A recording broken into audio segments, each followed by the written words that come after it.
Hello, everyone. Welcome back to the Erasmus Expeditions. We are here with session number 5 of this trilogy. Don't look at me that way. Of Chrome City. We're running Harbinger, which is currently in playtest, available through Absolute Tabletop. You should be able to find it on their website and sign up if you are interested. This is called the Trickle Down. And like I said, this is going to be session number 5 of slash question mark. I don't know. We don't have a plan around here. That's not the way we do things. But I'm going to give the same warning that I give at the beginning of all of my games, and that is I have no idea what I'm doing. No, but seriously, if mature subject matter or bad language are things that are a problem for you, then I highly encourage that you don't use the internet ever. But in all seriousness, this channel is probably not a great place to begin. But if those kinds of things do not bother you, then welcome. Let's see, what else? Oh, yes. I'm going to pass things over to my players so that they can introduce themselves, tell you where you might be able to find them on the internet, what they have going on, things of that nature. But before I do so, I did also want to wish a belated birthday to Todd. So happy birthday, Todd. Excellent. So let's pass things over and get this started. We're going to start with Glenn. Hey, yeah, Glenn. I'm Glenn. I'm playing Kahiti, the Voidborn Reaver character in this campaign. No reason to really hunt me down on the internet unless I say something that really makes you mad, and then please refer back to the warning you received at the beginning of this broadcast.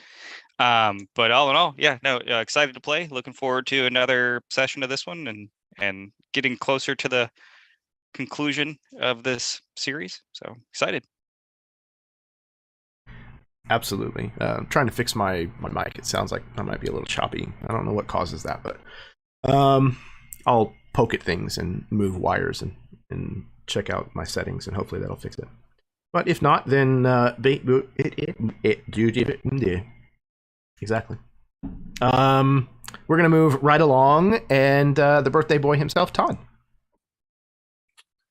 I'm Todd. I'm playing. What am I playing at this point? Moonborn Mechanist, and I'm looking forward to seeing where this goes. Absolutely. These fellows have all been very, very patient and kind in letting me just kind of go ad hoc on the stuff that they gave me at the beginning, and just kind of see how long this story is going to take to play out. So I'm really, really happy that everybody seems to be enjoying the game this much so far, and is eager and willing to push it past the original planned trilogy. So hopefully we can end this thing, probably not this evening, but soon, and hopefully we can do so with a bang. All right.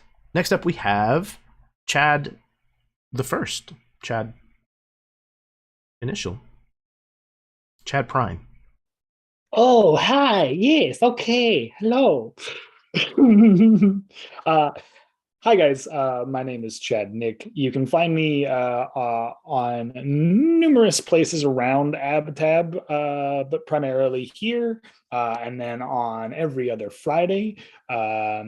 When we do stream, we're over on Acer Sin, over on Twitch. And then I also am over on Twitch at Roll Call RP every other Saturday, where we play, honestly, at this point, we're playing whatever we want to play. Like, we do have a campaign, but we also have another campaign getting ready to start on Fridays. And then we also have another we have 2 different kind of campaigns that we're running. One is like a school-based magic society, and then all set within the same world. And then one is our main campaign world, which I think has been really, really fun.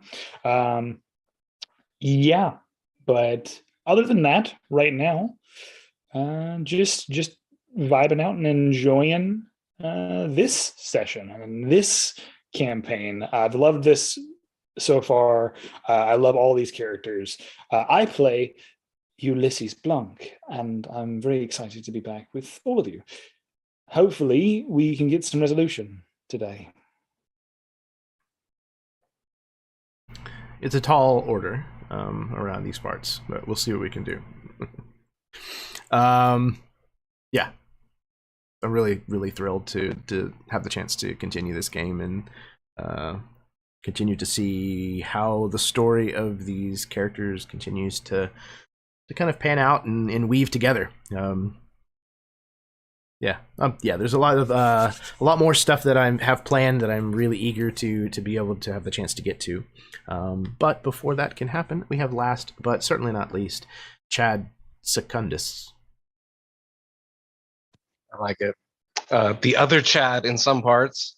I'm Chad Smith. I will be playing Lucius the Slugger, and what can I say about my friend Jeremy? If you have not caught some of his games before now, please go back and watch the ones that lead up to this in this series. But there's other like great Chrome City. There's all sorts of great settings that he's fabricated himself. His own little worlds, and then the games themselves. He puts his heart into it, like not like some other DMs do, like above and beyond other DMs. So check him out. And you can join this little community called AbTab, and maybe even like try and get into one of his games. And then there's like a button thing up here for some stuff, and then there's like a let's play. So there's all different ways you can try and sneak in to one of his tables, so you can enjoy the madness that we all are. And let's just get to it. That's all I got to say. I'll just say some more stuff to hype you up later. So let's just get into it. I promise I'm not paying him yet, but the brownies are in the mail, Chad. No, seriously. This is those special Chrome City brownies. Little Debbie Cosmic brownies.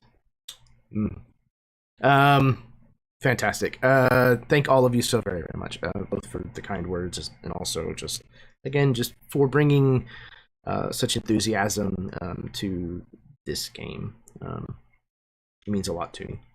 So if anybody mentioned a channel, I think you should be able to find it in the description of the video down below. If it's not there, call me on it. Let me know about it and I will add it pronto. But without further ado, I think we're ready to play some Harbinger. Y'all ready? Beautiful. All right, let's do this.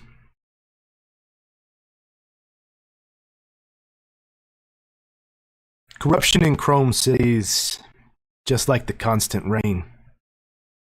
It originates from on high and it simply trickles its way downward, working its way into every little crack and crevice it can find. Up there, it rolls off of everything and drains away with ease, making damn sure that it doesn't leave a stain behind. But the lower you go, the more places the rain pools together. It forms little puddles, independent from one another, but all feeding from the same source. Just because the puddles are where you can find most of the water, that doesn't mean you blame them for the rain.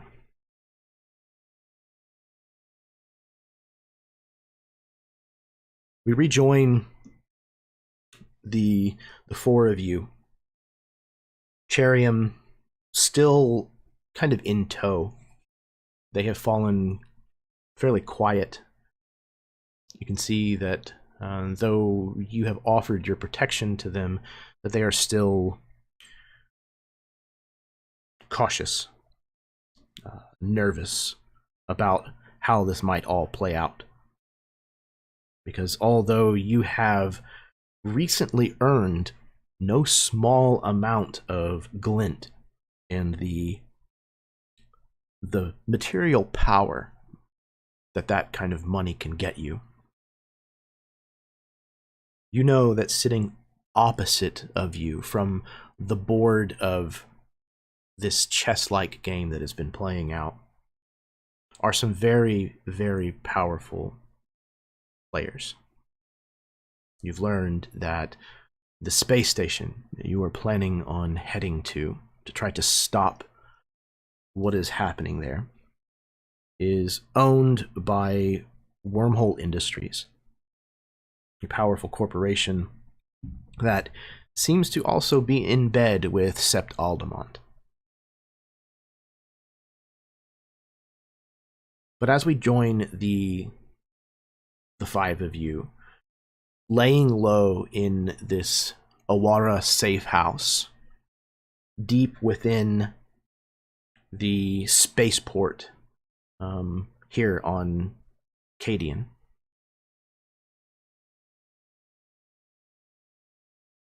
you know that you're going to be leaving soon.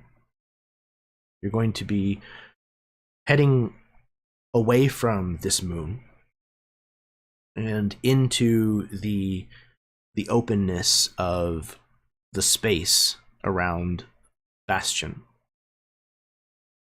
You know, the trip to the space station is going to take you just over a day worth of travel. But before you're ready to launch, there's a couple of things that need to be done. At the very least, it sounds like there's a few of you who have people you may want to say goodbye to. So, rejoining the group of you, is there anything that you're saying before you kind of part ways to go say your goodbyes?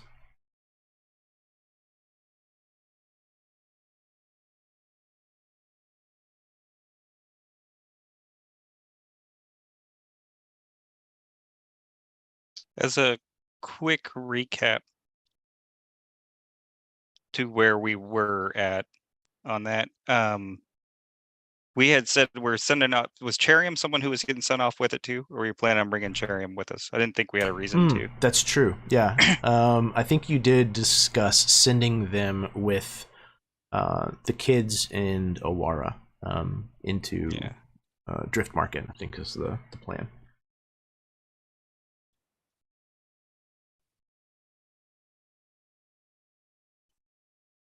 Got it. And have we already worked out all of the ship stuff, or are we going to go do that as part No, of this? you have Farsight that is currently kind of hunting one down for you based on your specifications. And essentially what we're going to do is after the goodbyes, we'll have you reconvene where that ship is being, you know, loaded with supplies and fueled up and stuff. And then when we are doing that, we'll go around as, you know, just meta talk and just kind of pick what we want as a part of the ship. No, totally understand. I meant, sorry, did we get a ship for them? And like, we know where they're going and that kind of stuff. Roger, yeah. Because we had talked about that I think at the end of last session. I can't remember if we worked that out or not. Yeah, I think that was part of the payment that you guys made to Farsight, rather. And I think she was going to be able to take care of that without any problems. Got it.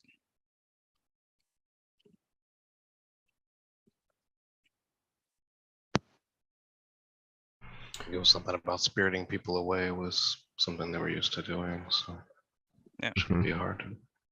Not at all. Awesome. Lots of people that want to come and go from Chrome City without a lot of people noticing. Cool. So, did anybody want to have a first crack at their very emotional, tearful goodbye scene? So I think in this instance, though, knowing what we're setting up to do and what we're getting into that portion of it, I think Kahiti would probably grab Ulysses first, though, to go out and take care of some other business and shopping and whatnot. Like, knowing that Sylvan and Lucius are already wrapped up, or we're wrapping up. I think we wrapped up at the end of last session. Sylvan getting items he needed if he wanted it from his location. Yep. And we were helping that portion out. And I don't remember Lucius, if Lucius had anything he was grabbing or doing on that aspect of it too. But I think then knowing that Kahiti and Ulysses have a similar set of conversations coming up, and that Ulysses isn't used to this aspect, he probably would grab Ulysses to go with him to go shop and do whatever, get some stuff done on that one. So like, hey Ulysses, yeah man, you got yeah, hey, I need you to come give me a hand with some of the stuff so we can get ready for our deployment later on. Yeah. Sure. Whatever you do.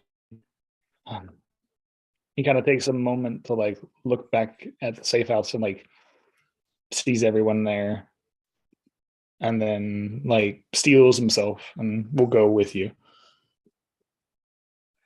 Got it. Yeah. Hey, quick run. Yeah. So the first things that Kahiti needs to find 3 things essentially, right? Like looking to go find one is a tattoo parlor, which shouldn't be too bad near a spaceport, I would assume.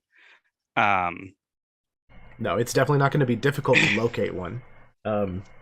Finding one that is worthwhile might be a little bit harder of a search, but you know, again, with how many people Kahiti knows kind of running around, it wouldn't be too hard to track one down. You may have even been to one that you already, you know, prefer. Got it. And then I'm looking for like a ship supplies store, like one that caters in like the not in it's in like the support equipment maintenance kind of groups, the places people go for, you know, they send their ships mechanics, they send their ships chemistry group or whatever to go pick up stuff from for that. Okay. And then like one of the little like general trade-off stores, assuming again this is a big like this city gets a lot of traffic in and out. I'm sure there's probably like the places that are set up for people to shop at where they don't necessarily even get into the city, right? You're not here for a week's vacation or to live. You're here to in and out, right? Yeah, layover type situation. Right. And so, yeah, first thing, Kahiti, we're going to grab. Yeah, so just a couple quick stops. Yeah, first place we lead you to is the tattoo parlor. And it's just like the closest one that he knows, where he knows somebody will. Again, I'm not getting fine art, but the work I'm getting, looking for someone who's familiar with the group on that. So, yeah, just real quick. Yeah, I'm going to go in. Yeah, hey, boss, man, you, I need a in now. Yeah, you got time? You're in a big hurry? Yeah, just, you know, things to do, yeah. I mean, yeah, it might cost you a little extra scratch, but I could probably fill you in pretty quick here. What do you needing done? Great, yeah, just need, and he rolls up the forearm where he's got all of the different chevrons filled in that sort of Polynesian tribal pattern. Mostly black with some blue and red in throughout that portion of it. It's like, yeah, I just need to add to this. Yeah, you familiar? You've seen these before?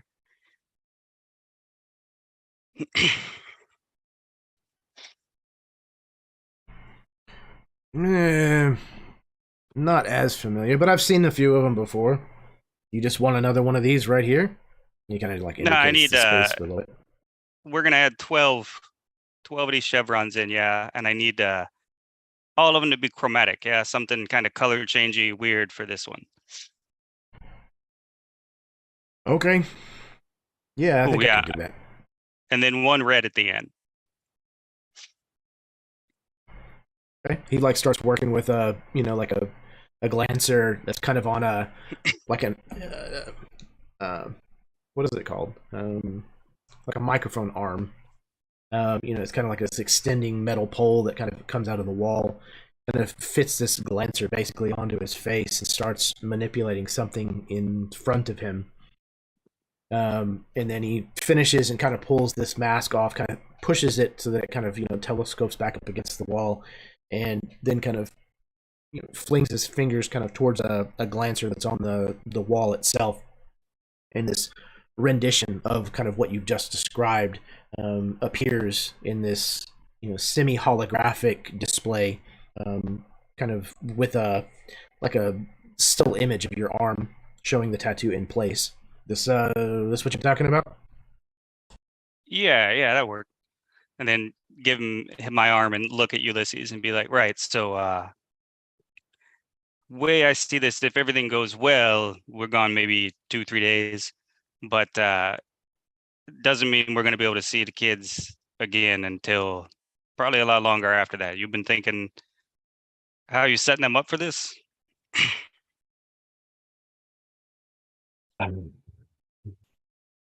The conversation that I have not wanted to have for some time, but here we are.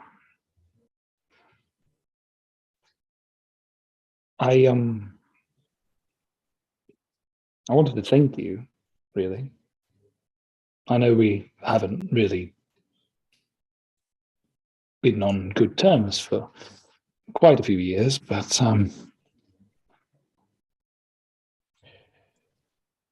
you surprised me. I think we maybe both surprised each other, yeah.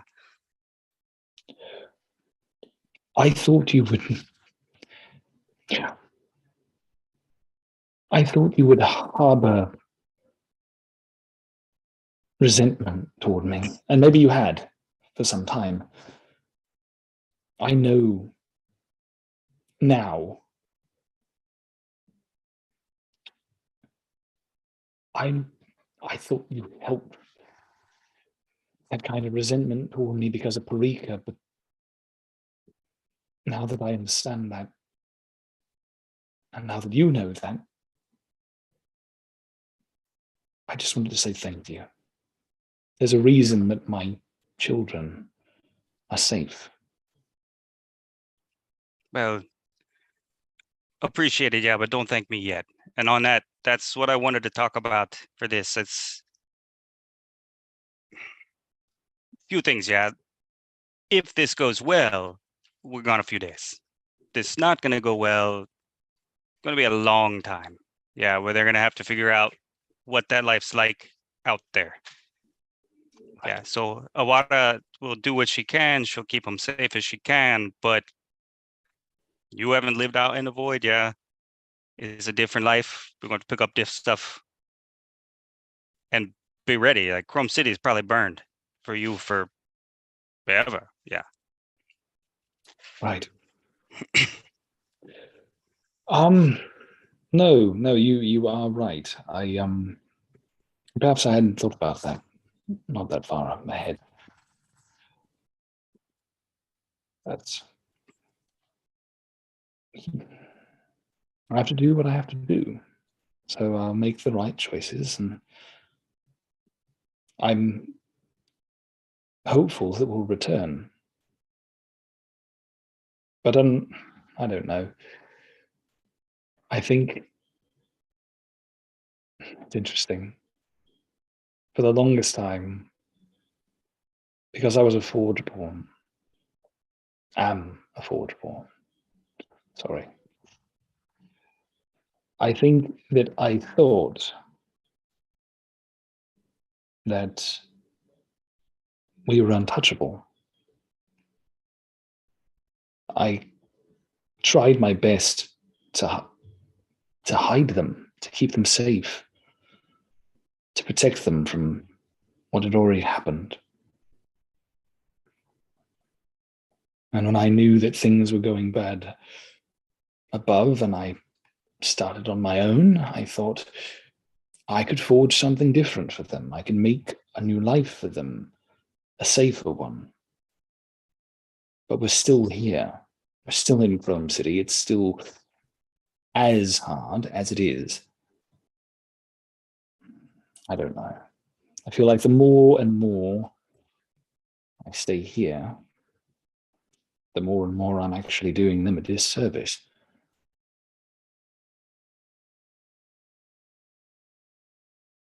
This may be a good option then, yeah. But it's not going to be easy. It's going to be hard. you're gonna have to adapt and pick up the. You're gonna stick out there if you're not careful. I know. But I'm thankful for friends like you.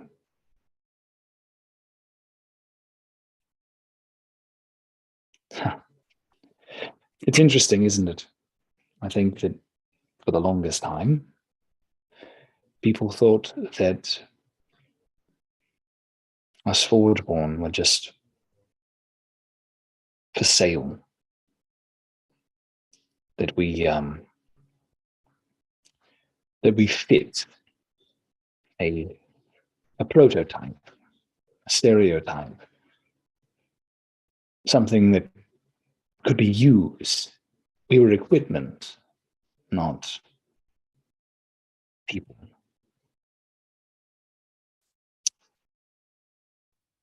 Over the years, I've learned that that's not the truth. And I've raised Peter and Wendy to believe that too. We're not just metal. And, well, it's people like you and Silence that make. It's people like you and Sylvan who make things better. You know? You made me trust people again.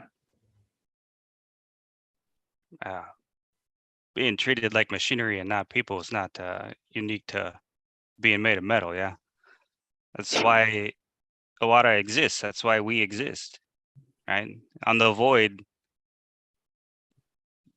you don't have an option to leave. So people who control resources control everything. It's a real delicate balance between being another machine on the ship and being people. And sometimes that balance tips, and sometimes people need to be reminded. The balance needs to be maintained, right? So I think you might find it's not as different in that respect, I guess, yeah?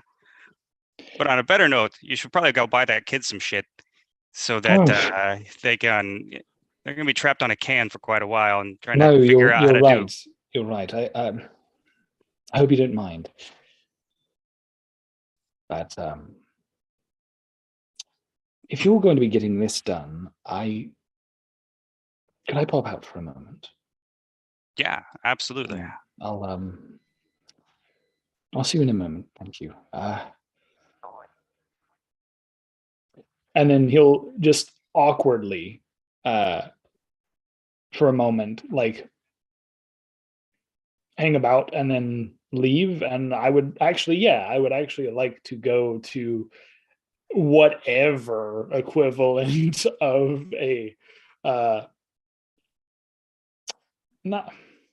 whatever equivalent of like a toy shop or a bookstore or something like that, like that would be in this seedy part of this spaceport. I imagine it's probably some derelict, like God, I'm trying to remember from Strahd. It's like some Blinksy like level, like absolute. Yeah. It's definitely like seedy. They're selling like knockoff, popular brand, items kind of thing.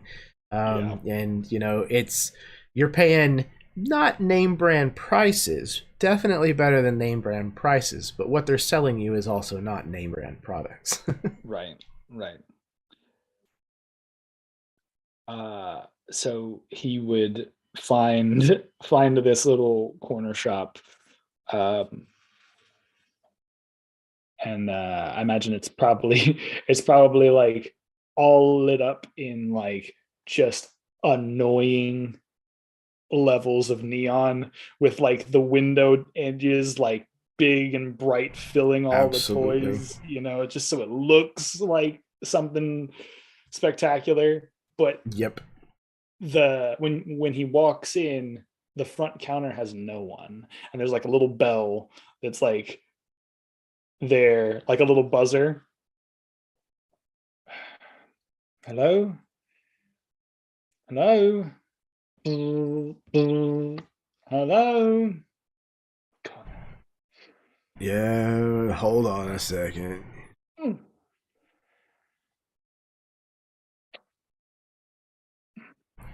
Without any hurry whatsoever, this space cadet looking fellow comes like out from the back in this haze of like rainbow colored Astra smoke. He has very like ill-fitted clothes that are hanging very loosely kind of all about himself. It looks basically like he wore the equivalent of pajamas to work. To work today? Yep, Great. absolutely. He's wearing, whatever the, cyberpunk equivalent of like, bunny slippers are. Oh, I love it. And he kind of like, so much. Yes, sir. How can I help you? Oh dear. I'd like to find some toys, some trinkets for my children, if that would be possible. Yeah, I mean we're a store. We sell that kind of merchandise. If you look around, you can see we have like a lot of different things. Okay. You have already been so helpful. So helpful. Well, it's okay, my job. He kind of leans back and like scratches the bottom of his belly that gets exposed. All right, as, like, I'll be his more shirt specific. Kind of comes up. I'll be more specific because clearly we've gotten off to the wrong start. I have a teenage boy and a young girl that I would like to provide a number of toys and entertainment for a foreseeable future. A long voyage, a trip. Not really any of my business, but material things can't ever buy your affections,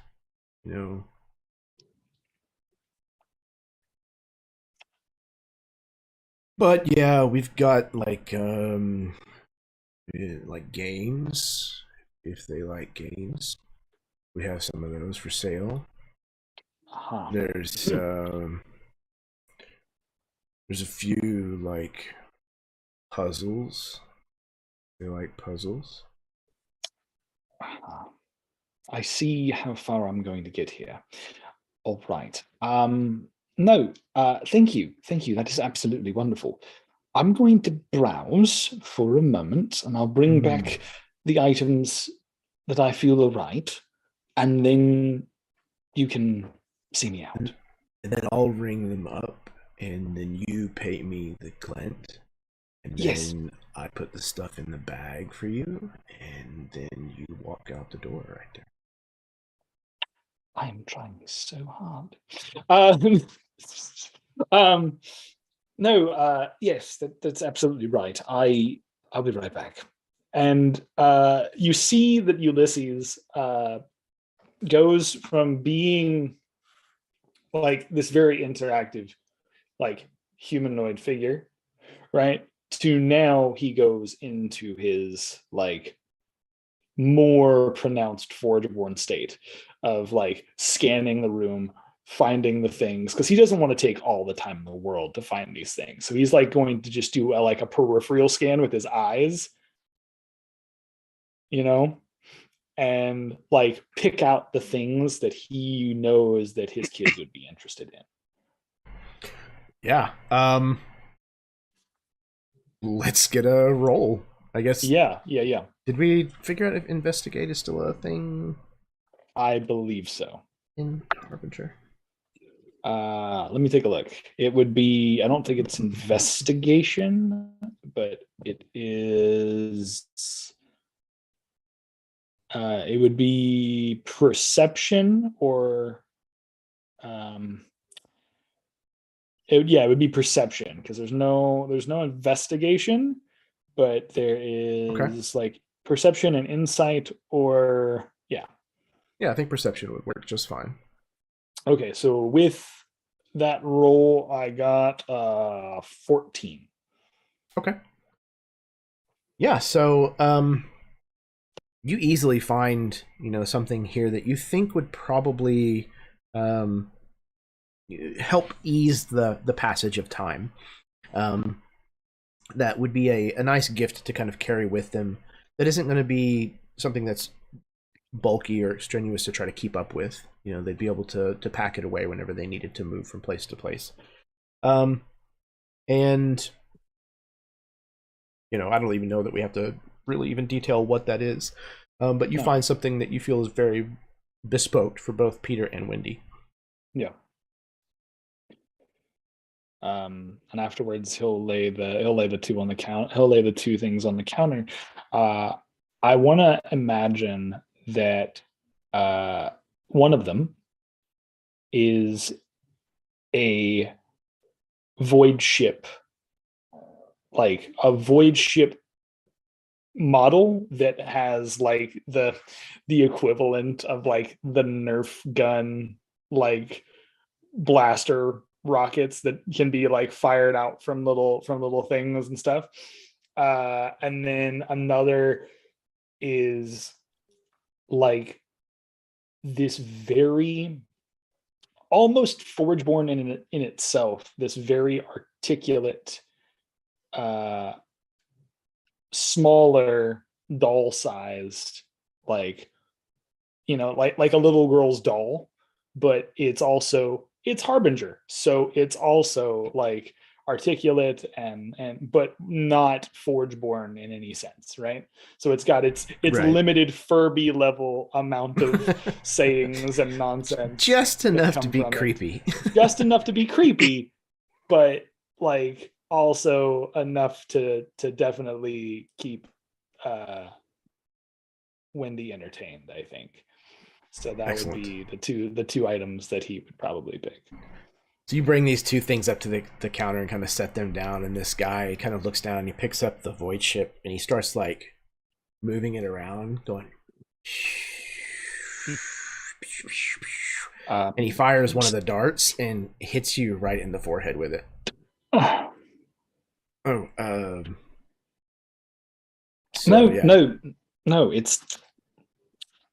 it pops off of the Forgeborn plating. The plating of the steel.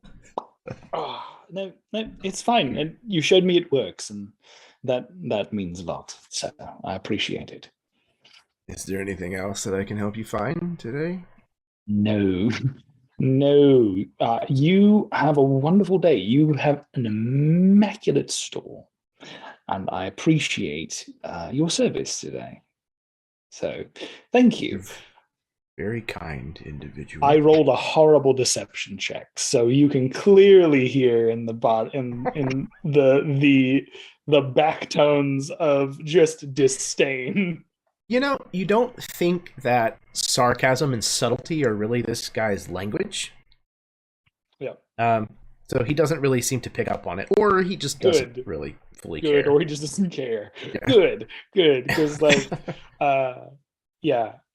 he'll take the items and he'll go back to Kahiti. Yeah, I think Kahiti would be done in like, I can't imagine in this modern era getting that done takes that long for it. No. So I'd like to think Kahiti's like leaving or like looking for Ulysses as he comes out, right? And I have no need to roleplay it, but like I've already gone to the maintenance room thing, and so Kahiti's holding a bag. He's got 3 like individual. It looks like Kahiti just left the fair from like throwing ping pong balls at goldfish, because essentially he's got 3 like plastic bags with water in it and some shit swimming in it, right? In each one of them, and sees Ulysses leaving the store. He's like, "Oh yeah, 1 minute, yeah." And I'm jumping into the same store. I'm like, "Hey, yo, hey, bio, how's it going? Yeah, I need a stuffed squig. Yeah, just stuffed squig. This stuffed. Need a stuffed squig. Yeah, you got one?" I think we do. Ah, cool, man. Let yeah. me check. So I'm just gonna He like turns around and kind of shuffles off into the back somewhere.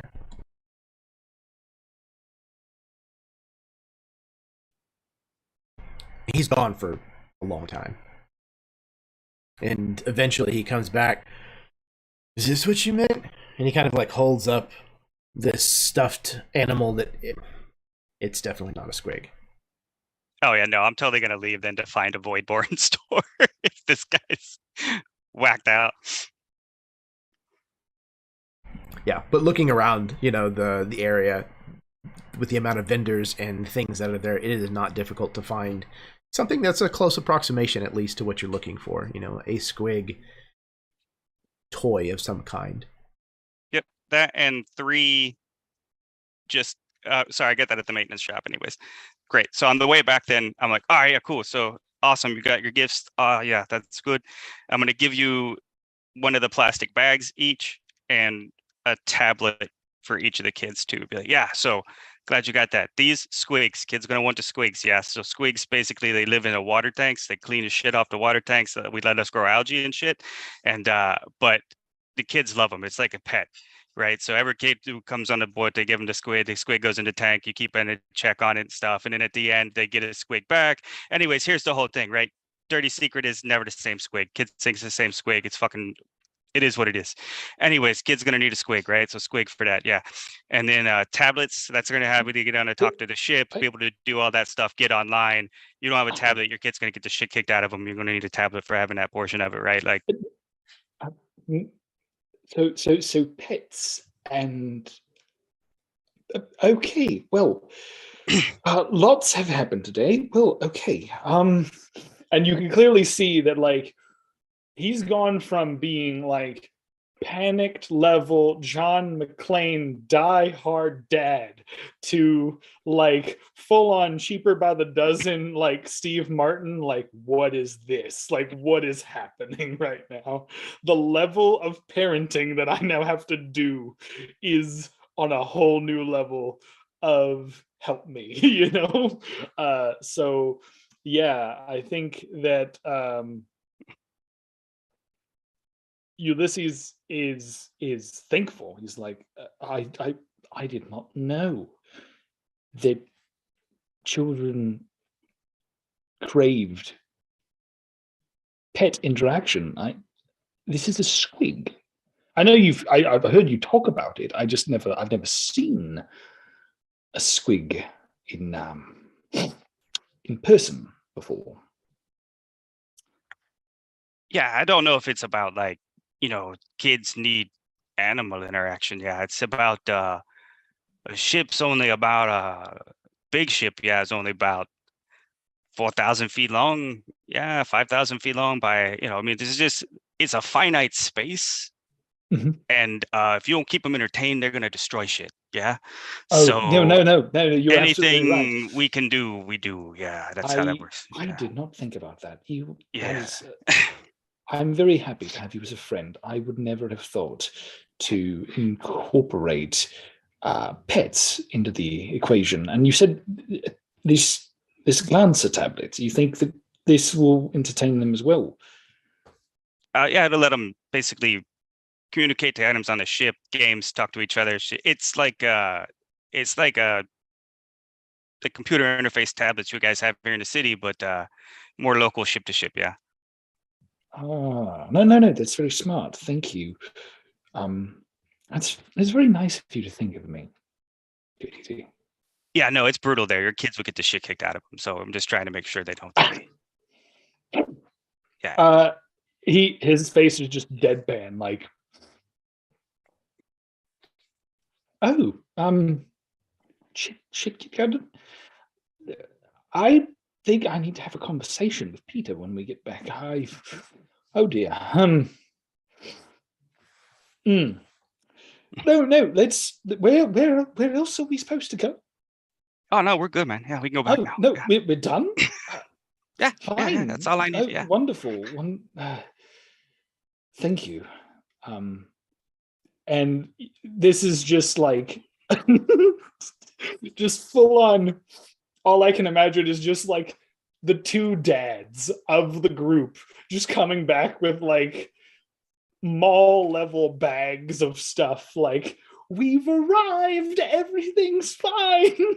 Like, and then just of the two, Kahiti is like super chill, this is normal. If a Forgeborn could sweat, Ulysses is currently sweating. Just what is happening? Well, I think the fun thing is that if Kahiti is cool at all, it's all just because he's keeping his calm as long as he can, because Yeah. all of this is also going to be very indicative to Awara what's Being about to cool. happen Yeah, and what like, it really is going to be. And it's like, Yeah. this is going to be a pain in the ass. But Yeah, 100%. 100%. But I want to definitely pause to see if Todd or if Sylvan or Lucas have anything. No, I don't. You This is all you guys. Okay. Sylvan is just kind of cool in his jet somewhere, like patiently waiting. Pretty much, yeah. I got all my stuff, and I'm just going through the checklist of making sure that all my gear is ready. He had everything ordered on Amazon, delivered to the hideout, ready to go. He's currently removing like unnecessary screws and like improving everything to make sure that it's running to his specifications. The Ikea level workmanship that was everything is now being improved tenfold. There's like a pile of instruction manuals that are just kind of like shoved off to the side somewhere. Exactly. Perfect. I love it. What about Lucius? Is there anything that you're getting up to? Gotta apologize, Sylvan. It wasn't your craftsmanship. It was just the shitty parts I had. Now that I've been upgraded, I noticed the difference. Brock, or none of us will be getting off alive.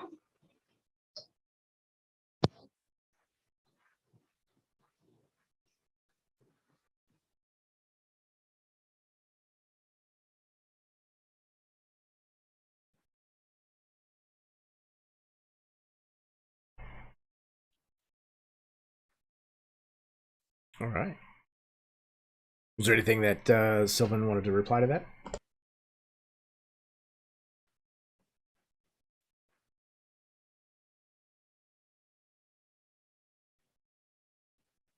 I completely missed that. Sorry. He was thanking you for the workmanship and saying that he was wrong about it being your upgrades. It wasn't. Yeah, he was wrong about it being. It wasn't your craftsmanship. It was the parts that were used. It's all good, man. We make do with what we have. Look what I got now, though. Excellent. Let me know if you need those tweaked at all. And you would see that his panels and there's this now his cables inside glow with Astra. They move inside in almost like a water cooled PC type, but it's just Astra yellow, just plasma pumping through him underneath his panels, and his panels are nice and new now, and they're all painted all black, a nice glossy black. Awesome.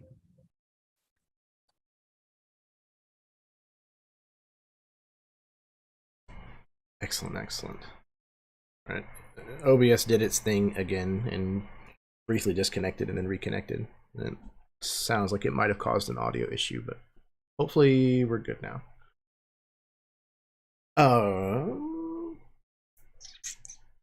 Okay. So now that we have kind of caught a glimpse of Lucius 2.0, and kind of seen Sylvan is kind of tinkering with some of his new toys, we can see about the gifting of some other toys. Ulysses and Kahiti, are you two going together? Are the kids currently with Awara still? Yeah, I would think they would be. I think that's basically where we left to shop. Yeah. Yeah. Was Kahidi being like, all right, so We're gonna this drop is gonna everybody off. suck. Let's get this. Let's take 2 minutes before we got to do this to make sure we both know we're going to go do this thing. Basically, because knows that Ulysses has been spending the last few days trying to get his kids back. Yeah. Basically, to be like, hey, by the way, congratulations on getting your kids back. You're probably not going to see them for a while. And they're going to a place that the city's rough. Don't get me wrong, but it's a different kind of rough there, right? Mhm, mhm. You know. And so he's like, ah, shit. Like these are. We need a minute. So then did that portion to take you out with that and also steal himself up so they could get back, rip this Band-Aid off, and then go do what needs to be done. All right. So then sounds like the two of you are headed back to the tumbler.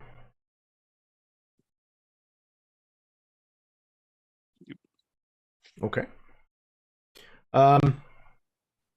You cross, the part of the city. You hail essentially what would be a, Chrome City Uber or whatnot, and kind of cross town to where the tumbler is. And again, you walk in. It's a pretty normal evening. The place is not ever very crowded, but there's always people around. And as you kind of walk in, the doorman, welcome to the tumbler. How are you doing? Ah, yeah, good, yeah. Oh, How are you? Kahidi. You want to come in? Yeah, looking for a water, yeah. Oh, okay, yeah, well, she may be a little mad. Yeah, that's why we're looking, yeah. Well, best of luck to you. It's a good thing you brought some muscle.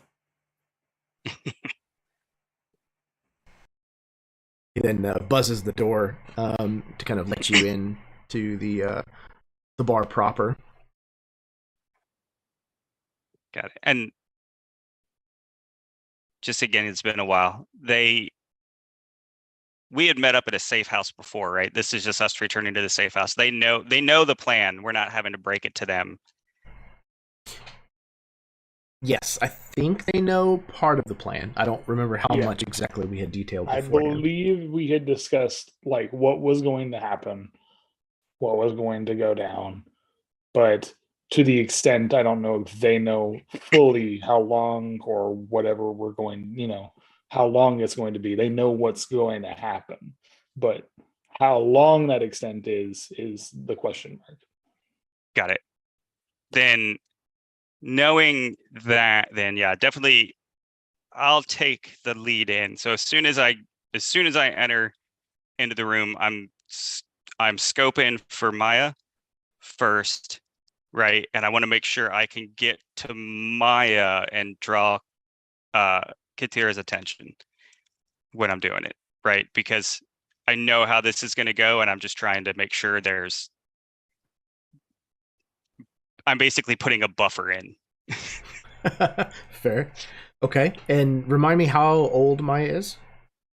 She would be probably, I would say, 4, maybe going on 5. Okay.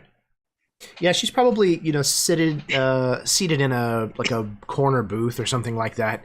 And she's got, the equivalent of a glint or glancer like coloring book. Where she's, drawing or something in this thing, just making whatever it is that she's seeing in her mind with it. Yeah, and assuming that, I've taught her growing up all of the stuff associated with life out in the void, kind of a thing, right? She's being raised sort of with our traditional values, instead of in the city ways. So he's running right over. He's gonna be like, "Oh, hey, Carly, look, check this out. Yeah, I got you." And give her the stuffed squig and let her react a little bit, and then give her the actual squig.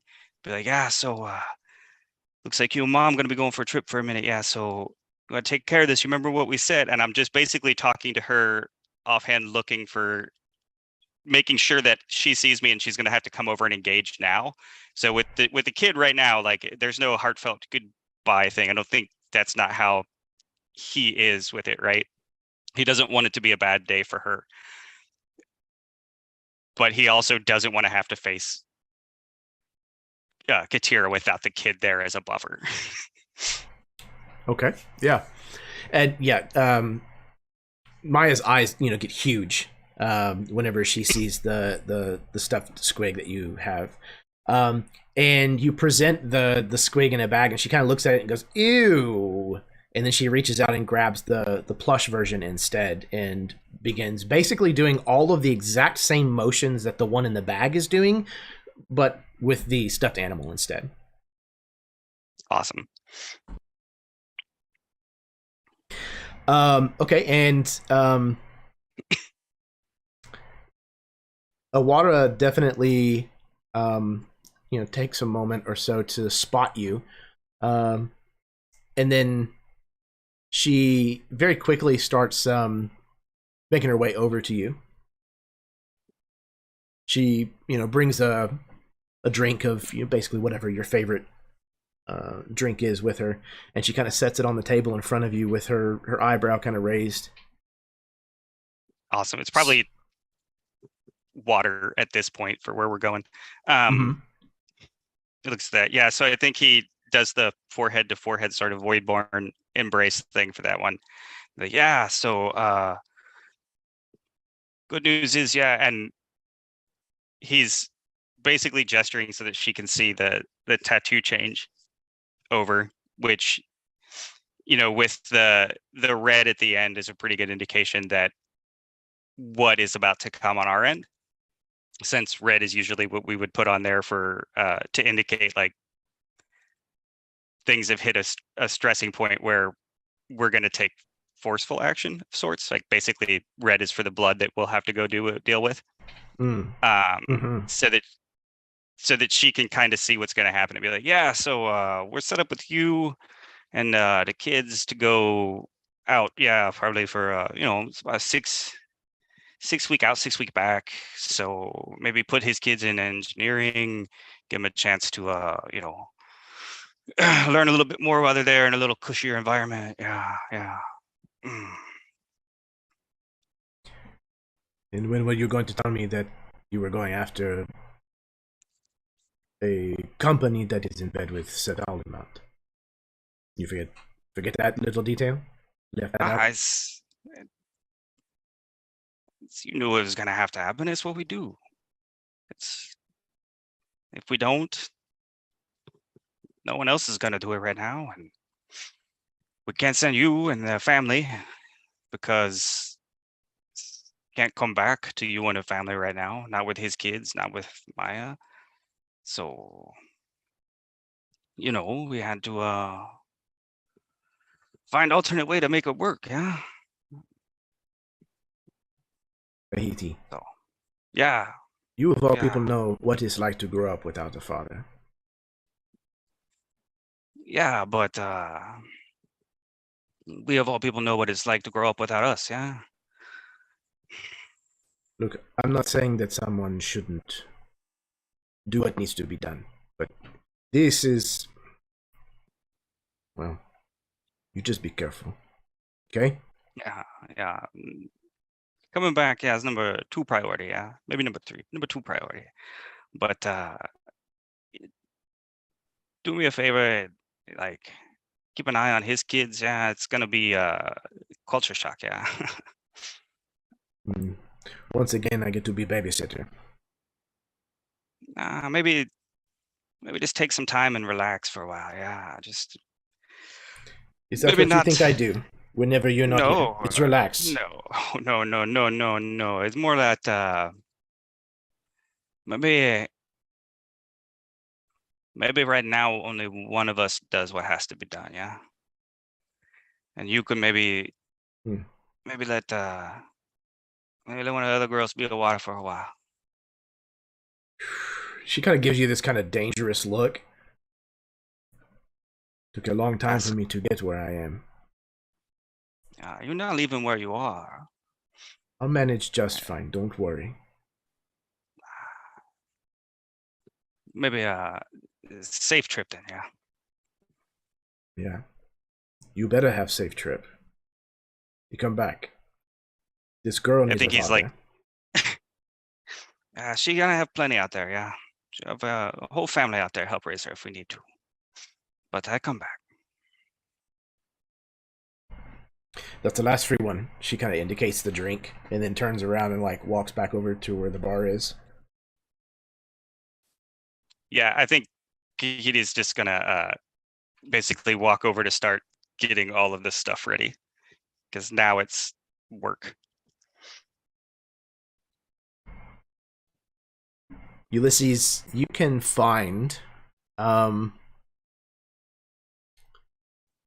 Peter and Wendy are probably like at the table next to where that conversation kind of just took place.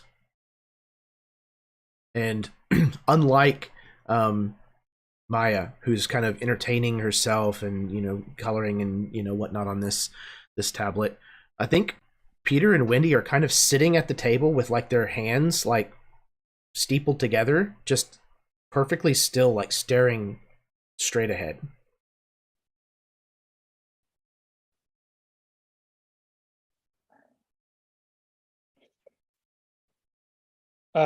As Kahiti comes back from his conversation, he'll see his Peter and Wendy across the way, but he'll look to Kahiti. That seemed rather heated. Is everything okay? Yeah, it's went as good as could be expected. Yeah. It's a complicated relationship. I can see that. Yeah. Maybe. It's a side effect of mixing family life and work life. Yeah. Right. Well,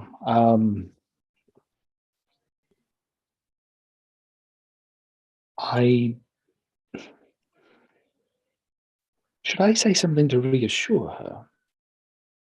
Kahiti, nah. Kahiti's good. Yeah. Yeah. I mean, yeah, I'm good. No, Awara's she's good. Yeah. Right now, Awara got to be good because she's Wara. But later on, Katira be upset.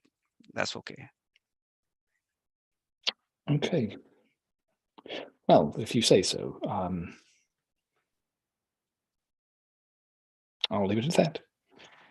And he kind of like just takes a hand and clasps it to your shoulder, and then kind of lets you go about what you were already planning on doing, and then he'll go over to his kids.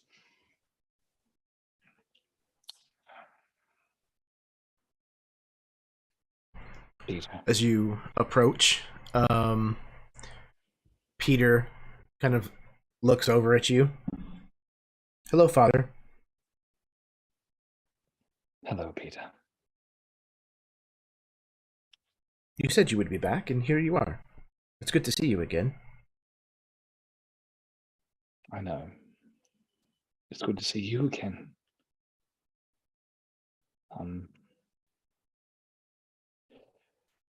Look, I've not wanted to have this conversation. You seem distressed. I am, yes. Are you okay? Well, this establishment is rather dingy, but the people are kind.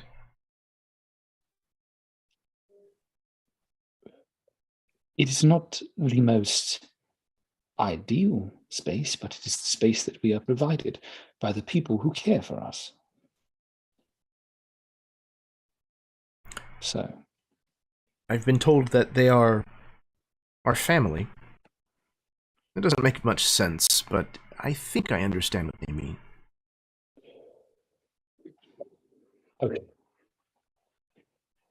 Let me take a moment to express this to you. Because maybe I haven't done that in past years, and I apologize. Come, Please. And he'll sit down in a chair and he'll pat his knee and have both of them kind of come sit near him. Wendy up on his knee, and then Peter kind of just sitting next to him.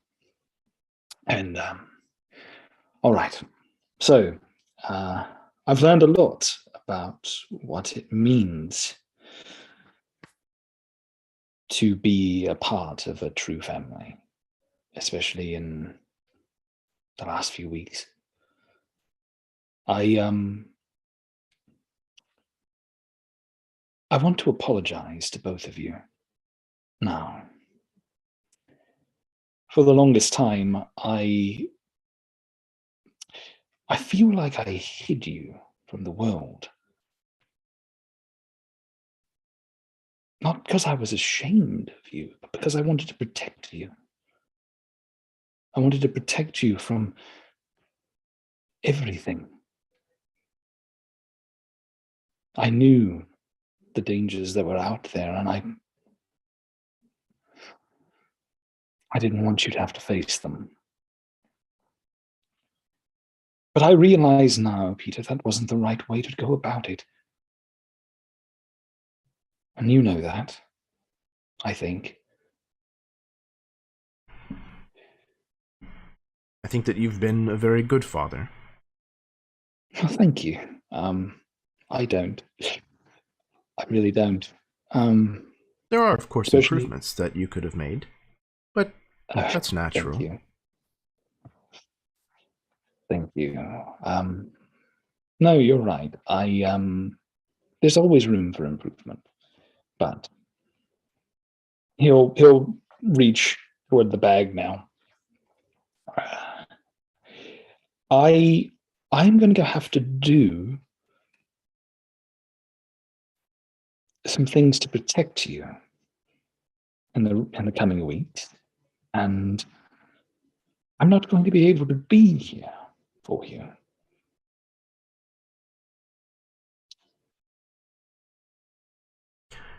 You're not certain if you can return.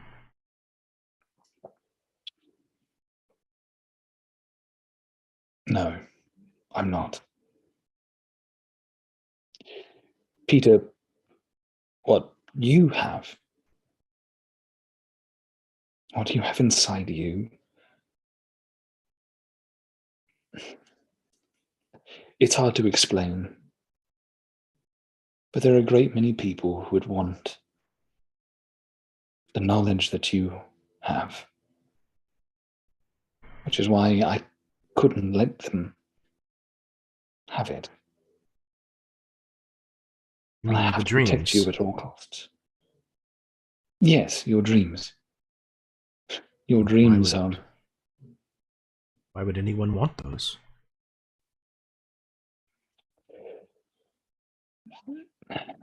Son, they're not just dreams.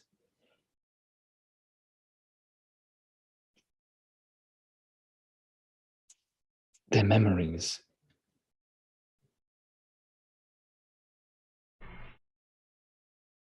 Of I know. the life that I lived before.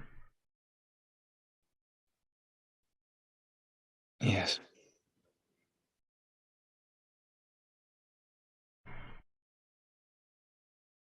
And you are going to go to the place that these dreams take place? You are far too smart for your own good, boy. You are. But yes, I plan to go to this place. Me and our new friends. We're going to go to this place, and we are going to do everything we can to protect you and Wendy. He kind of furrows his brow for a second. And then, almost like as if he's made up his mind, he nods his head. I would like to go with you, Father. This is partially my fault, and if there's anything that I could do to help, I would like to be there. As you said, I'm gifted with a higher than normal intelligence, and there's likely many places where I could give you assistance.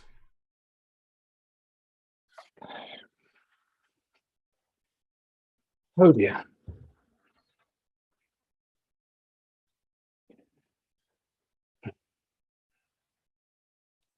He looks to Wendy. Wendy. Yes, Father. She kind of looks at you with these kind of milky white eyes. My dear girl. My friends have given us things. I've found some things for you, and our friends have also gifted us things that will hopefully spark interest. And he'll present the doll, the glancer, and the squig, not disrespecting Peter for a moment, but just trying to figure out how to say what he needs to say. So he's going to deflect and focus on Wendy for a second. She takes the gifts as you kind of offer them to her, and genuinely seems to be, affectionately moved by them. She says, "Thank you, Father, for these gifts. These are wonderful. Thank you. I will miss you, though." I know. I'll miss you too, darling. I plan on coming back. Don't look at me like that. I plan on coming back. She kind of looks at Peter, almost to kind of see if, like, how he thinks the truth of this might weigh out. And Peter just kind of stares without flinching at you.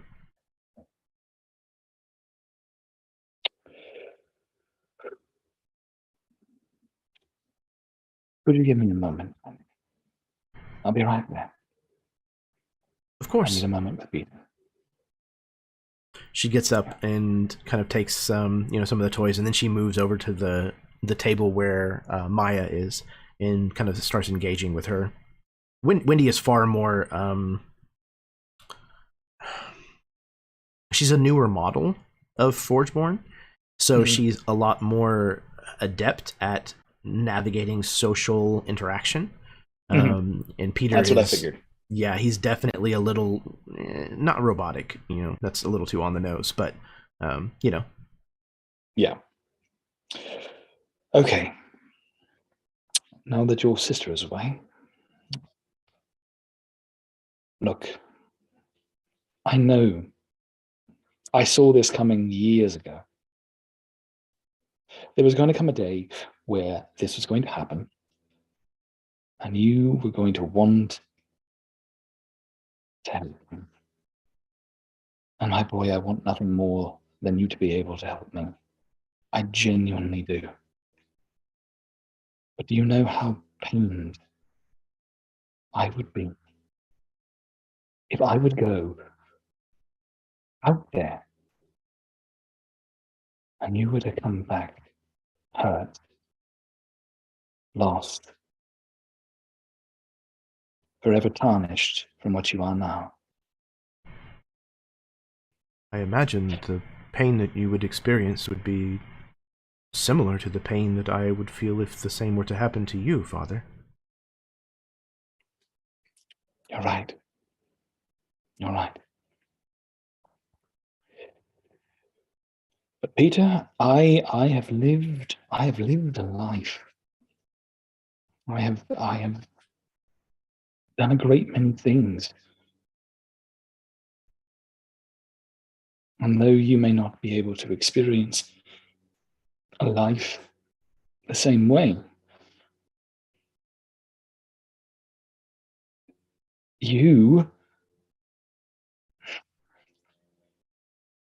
I know you're different.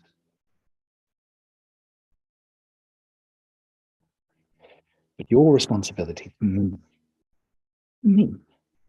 is not to help me.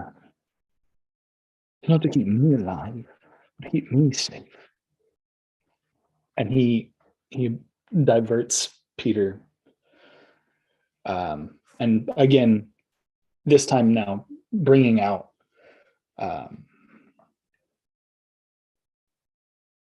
he diverts Peter to look at Wendy.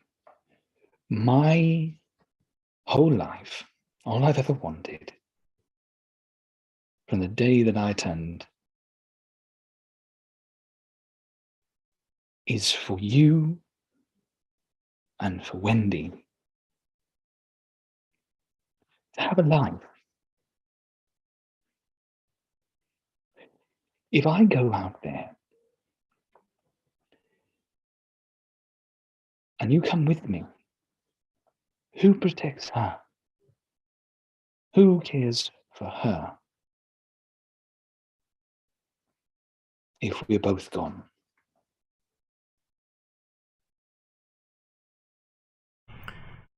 He kind of seems to consider this for a moment and then nods.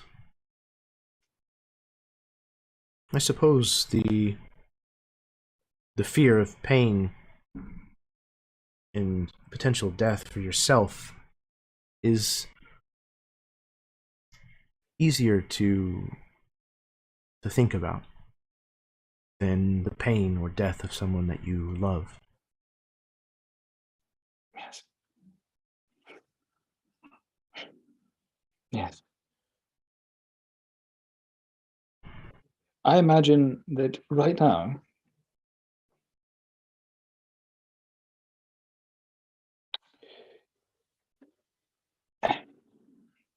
I don't, Jeremy, in this moment, I know I'm kind of breaking, but I don't know if Forgeborn have the ability to have tear ducts and cry. I imagine some of them do. Probably. Okay. Again, well, they kind of run the gamut from manual labor all the way to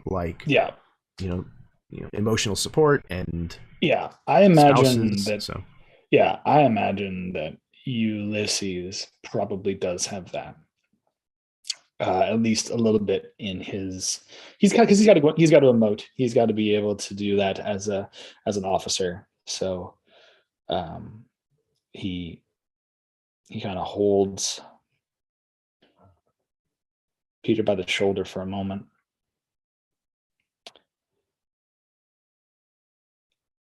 I have watched you year after year, and though you may not physically grow, I have watched you flourish into a young man that I am very proud to be a father.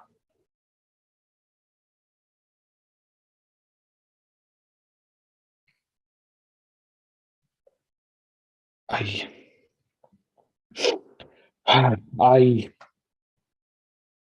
need you to be here.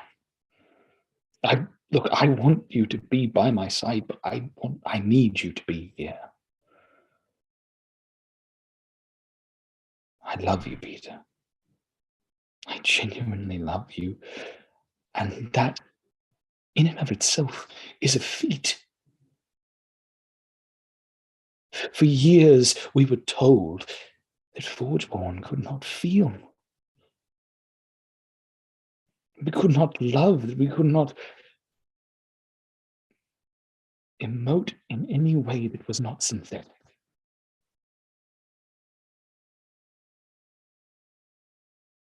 Look at me. Look at me right now. My boy, I love you more than I have ever loved another being on this planet. And I cannot see you die because of my hubris. So you have to stay here. And you have to protect Wendy.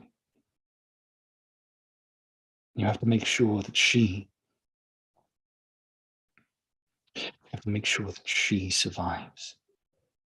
And that she thrives in a world that I don't understand, that you don't understand. But if anyone can, you will.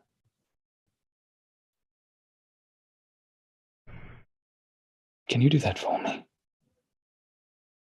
He nods, and at first it's kind of, a little weak. But then after a moment, he looks up and kind of meets your eyes and gives a much more affirming, confident nod.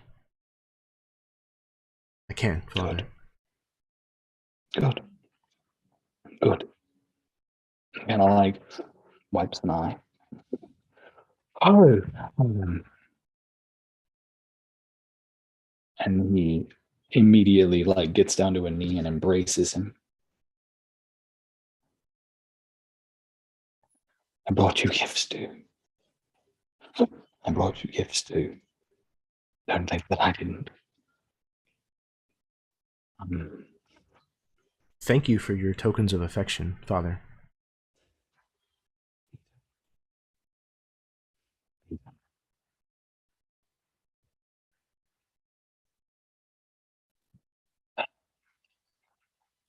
Oh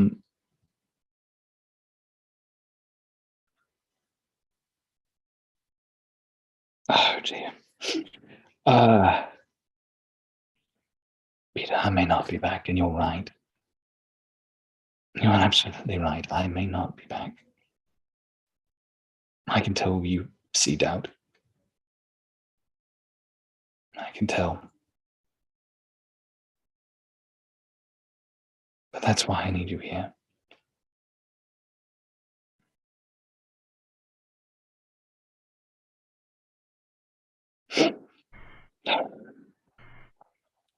I will watch after Wendy, Father. I will keep her safe. And thank you. If you don't return, then when I am ready, I will come and find you. Whatever part of your dreams or memories still live, I will find you, and I'll bring you back.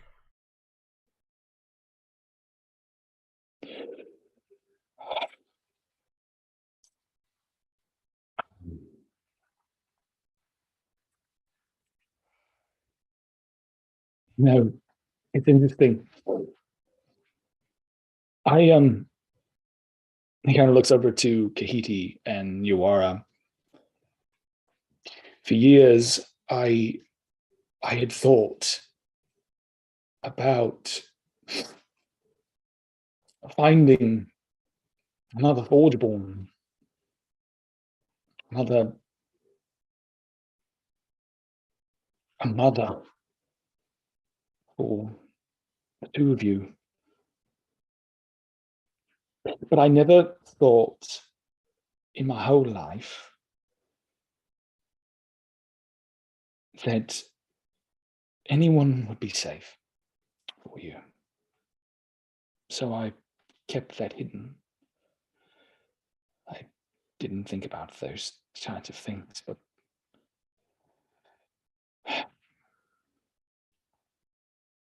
Peter, this is what you need. These people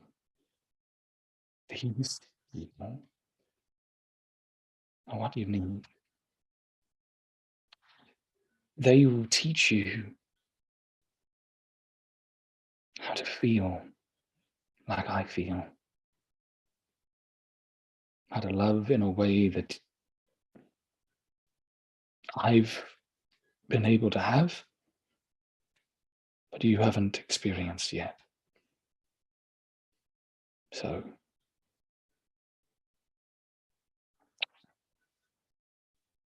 thank you, my boy. And I hope you do find me if I am lost to you. And he kisses Peter's forehead and then gives over the gifts. I also thought of you. I did. Here's a ship. It should look like the one we are planning to take. I think, at least. I hope that your weapon systems are more optimal than the ones featured on this toy. Oh, this would certainly not be adequate if you were to run into some sort of trouble. No, you're absolutely right, Peter. Oh, God, I love you. I love you. No. And then our friend Katie also gave you a squig as well. He kind of holds the bag up like at arm's length, very like uncertain what to do with it. Yes. In the human spectrum, in the human spectrum, I'm pretty sure they call that a pet. So allow the children to teach you how to care for it. But these are the tokens that I offer. And I love you. That's all I can do now. He And then returns the embrace. Yeah. And kind of squeezes a little too tight. Yeah. Oh, one more thing. In case I don't return, he takes his badge. He takes his badge off. And he hands it. He takes Peter's hand and he clasps the badge in it. Again, I don't know if I will survive or if I won't. But you are the man of this house now. You must care for it at all costs.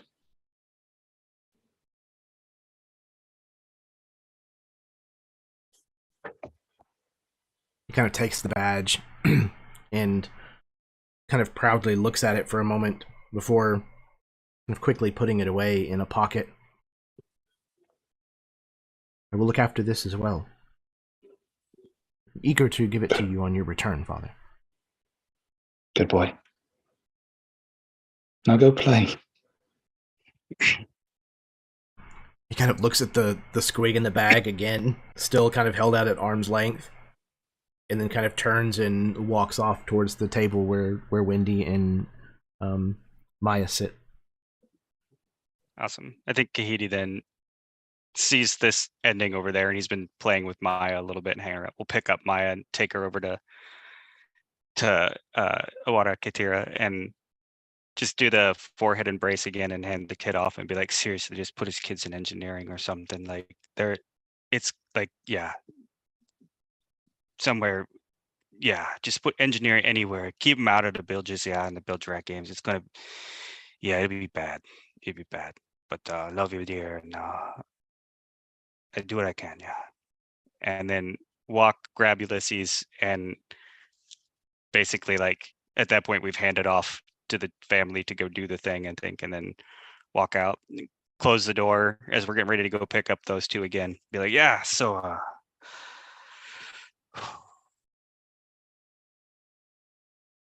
it doesn't get easier, yeah, but you find ways to cope. So over time, you do this enough, and it's something you got to think about after this. If you do this enough, you stop really saying long goodbye, yeah, and it's just goodbye, and instead you celebrate with passion and a fury when you're together, right? And then you do business with a fury when you're gone. So with that, let's go get a couple more squigs, yeah, and go see these two fucks and go with a ship and kill some people. Let's go do this, yeah. And then just gonna grab you to start going. Hold on. Come here. And he'll actually, he stops you for a minute and he hugs you.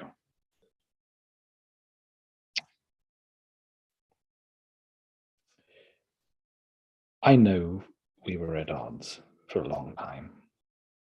I know you absolutely hated my guts when we started this.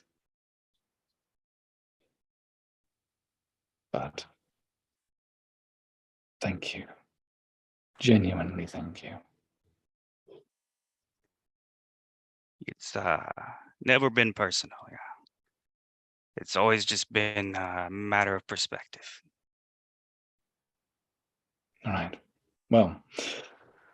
But seriously, let's get some squigs for these guys because they don't know any better. I think that would be great. Let's surprise them with squigs for the road.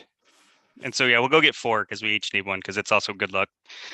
And Perfect. Just squigs in jars sitting somewhere on the ship. You bring them. They live in the. By the way, thanks anybody for letting me play with that because I'm totally using it for a game I want to build. Love it. But I always looked at it as like basically they're like most of the sci-fi stuff nowadays. It's algae-based foods, right? So it's like the algae pucks or whatever that is. So you have to have an environment to grow that stuff in. So I just look at it as like these are something that live in that tank, keeping that balance, just like sucking their faces to the side, and they look like a Dumbo octopus, which is like a little starfish. squig. Yeah, it's like a squid pig comment, like just a nose and arms pig, just working a thing. So stole that and was going to build it in. So I was just like, I'll play with that. And it ties to a lot of the old, some of the sailor like myths and whatnot, and superstitions can speak. Yeah, I dig it. I'm here for it. Okay, I think we're gonna do our break now. It's a good kind of stopping point, and we can take 10. Go to the bathroom, refill your drink, smoke them if you got them, kiss your spouse, etc., etc., and then we can come back and outrig the ship. Awesome. It was fantastic so far. Thank you very, very much for anybody who may be tuning in, and we will be right back. Thank you.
All right, welcome back, everybody, from the break. This is going to be the second part of tonight's episode. This is session 5 of our trilogy, Trickle Down. This is some Harbinger run in Chrome City. So hopefully everybody is having a wonderful evening so far, and you are enjoying the game. It's lovely to have you all here. But let's move right along, I think. So we rejoin the four of you now, having set the hopeful safety up for the loved ones and things that you are going to have to leave behind, at least for the time being. And we find the two groups of two essentially kind of meeting back up together back at the spaceport, and you know that you're supposed to go to one of the bays. We'll call it Bay 1138, to find the ship that you have been that you've purchased. Essentially, the ship's name is the Ajax. Boop,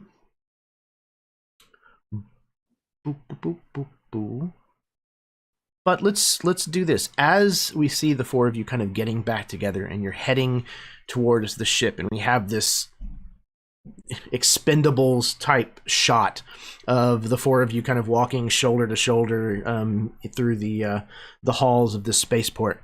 What are the upgrades? What are the new things that the new shiny toys that you have bought for yourself? As we see these four souped up badasses.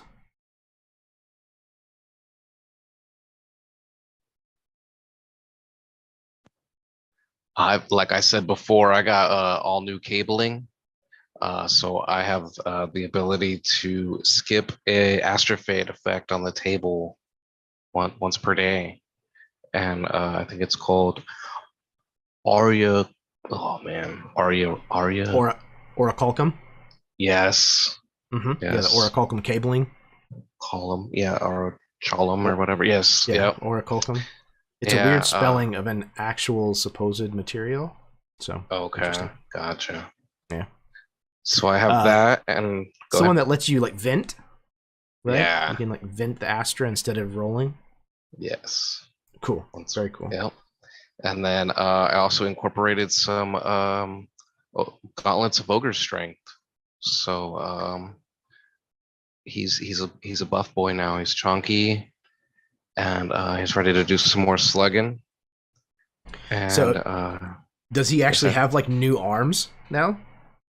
Yeah, like his whole chest, like his whole body. Like before, it was kind of like hodgepodge. Now it's more like all one design, kind of. And he's like, he's made for like the cage fighting kind of body. He's like an athletic design now. And one arm, the right arm, is still a little bit bigger, but that's just his design now, instead of being like a hodgepodge. Nice. And standing next to Slick Lucius as we kind of like pan across the group. Who's next? I'll go. So I pretty much look the same, except now I have a roughly 54 caliber slinger strapped across my back. I have essentially a paintball bag full of individual ammo, and I've got Astra grenades strapped to me as well. Excellent. Yeah, everybody's kind of giving a little bit of a second look as Sylvan kind of walks by, armed to the teeth with explosives. And as the camera continues to pan over, who do we see next? Oh, I can go then. Yeah, so Katie then is coming out, or is met back up, and now he's fully outfitted in carbonic armor while they're loading up the rack essentially that holds the dragoon armor into the ship because that's not for everyday use kind of a thing. And the axe now it looks the same, but it doesn't quite operate the same in that we've had a gravity adjuster set to it, which is basically my incorporation of an immovable rod, so that when I can hit it now, I can lock it in physical space and hold it there as needed until I turn it off. I think that's once per long rest. That's double check what that is. And then the leveling up for me was different in that I was able to pick up an additional feature for because of the background or the being the treader. So now I also do so along with all the other stuff that the action now does or used to do, I can now boost Astra for an additional 2d8 damage. I get one Astra for 2d8, and then I can add an additional Astra for another 1d8 up to 5d8, and I'm immune to the fright condition. Grief. So I can stack that with other things also. So it's kind of interesting and fun for that. And then the shotgun that I carry normally has been updated with double barrel and with, what was the other one? Sorry, I got it on my PDF. You're all good. So it is upgraded with the sawed off and double barrel. So now it's double damage and advantage, but the range is half. So yeah, it's this like short, like stocky side cannon that you that you have. Nice. And then there's a couple like the armor has the AC booster and the night visors for both of them pretty much. Everything else is kind of the same. What's her name though? Ooh. Oh, we don't name them. Like the axe is just there. The axe is family that never goes anywhere from that portion of it. Like this is 100% like this is tools, except for the axe. This is all just tools now for that. Sphera. And yeah, this is just a focus of fury that is there for it right now, right? So everything here is just set up for that. So he might call it Katir in the background, Katir, the focus of fury, but Perfect. Don't let her hear you say that. yeah, no, like he's gone when he's working. And as the camera pans over to the left to see, last but certainly not least, that we have Ulysses. What do we see? Ulysses looks significantly different. As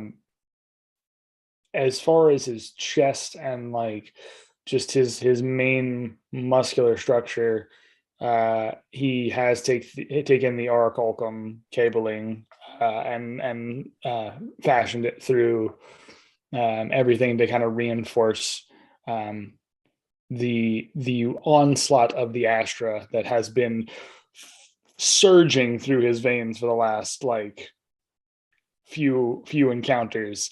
And then on top of it, I believe, if I remember correctly, he lost a hand, if not a whole arm in that fight, right? Yep, it was at least the hand. At least the hand, if not the whole arm. So he is going to I'm essentially, you see this absolutely different arm, full arm, and like a brand new polished sidearm on his belt loop.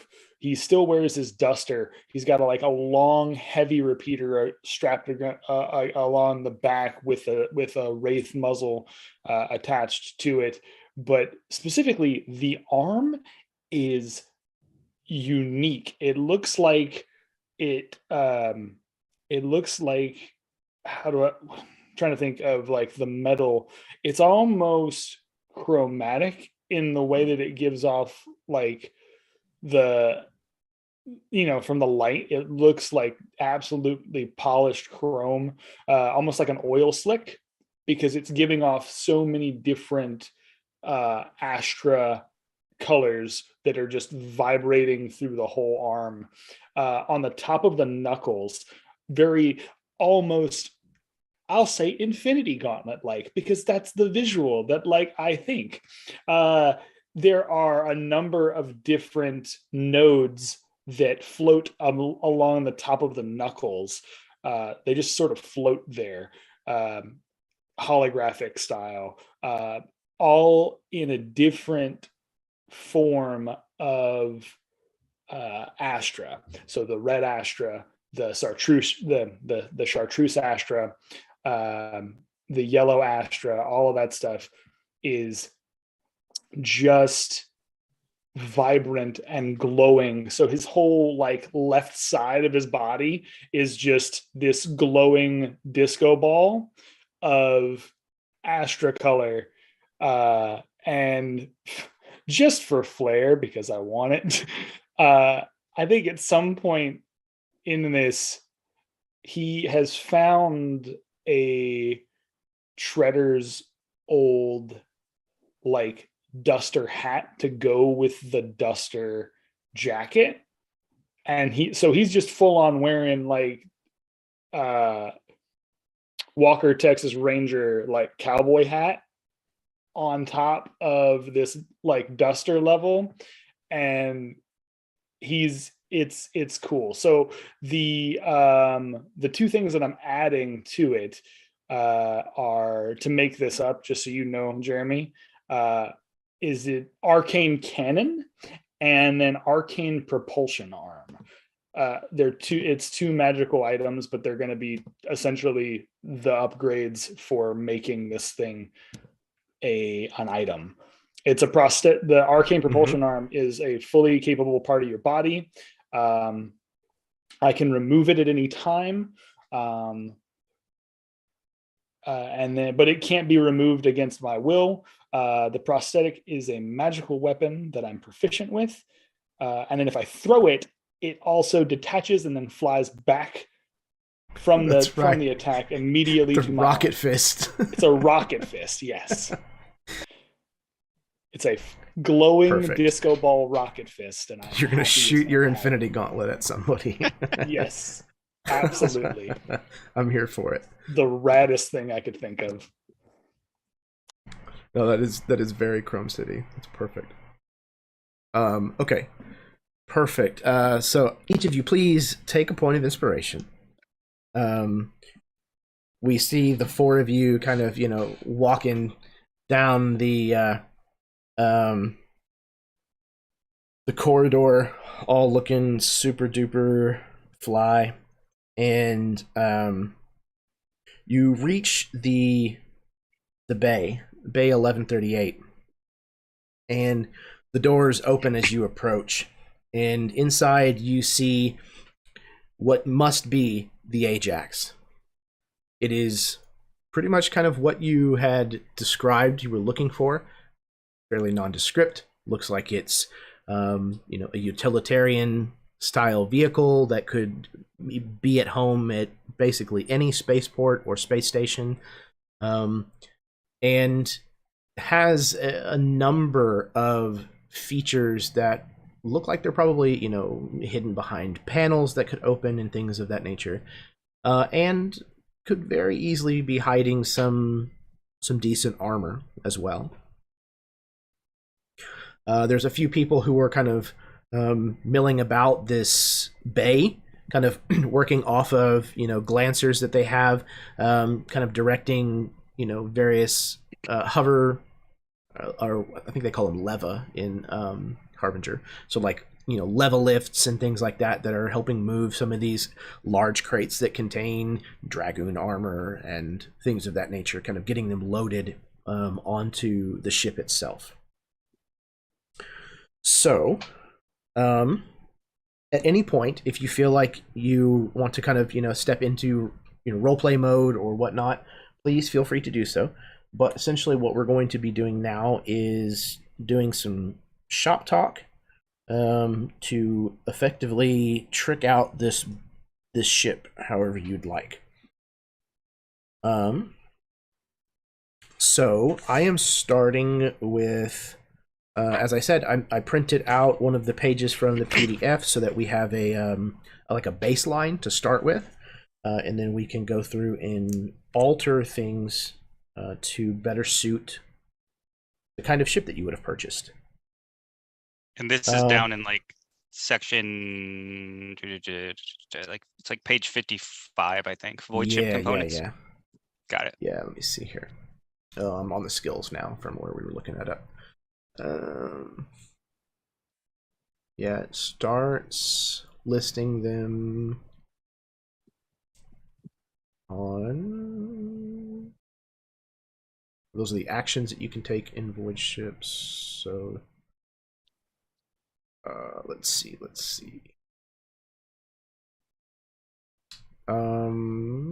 Okay. So it looks like around page 59 and 60. 60 has like drift carving listed, which are like modifications and hacks that you can put on the ship. Got it.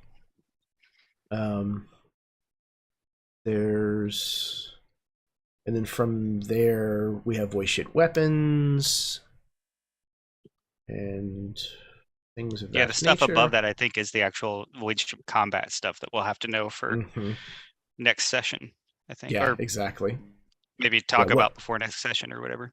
Right. Yeah, it's what kind of actions that you can take, what different stations or whatnot, you can kind of use in the void ship. So yeah, we are starting with the hauler as the base. So one of the things that I think we should probably change is instead of it being listed as a large void ship, it'll probably be a medium void ship. Because I imagine small void ships are more like fighter class vessels. And then large would probably be more something like a pleasure yacht, or like a larger cargo ship. Yeah, long haul ships kind of a thing. Right, exactly. I'm picturing this as, it may not be quite as small as it is in the example picture that I showed, but probably somewhere between like that and like Serenity sized is kind of what I was thinking from Firefly. Okay. But certainly open to suggestions. Okay. Let's see. One of the things that you had mentioned as far as what you were looking for in a ship was has reason to have scanners. So is that a feature that you're interested in trying to have installed on the ship itself? Some kind of like heightened sensors beyond the capability of like a normal ship? Sorry, was that one from me or who put that one in? It might have been one that you said.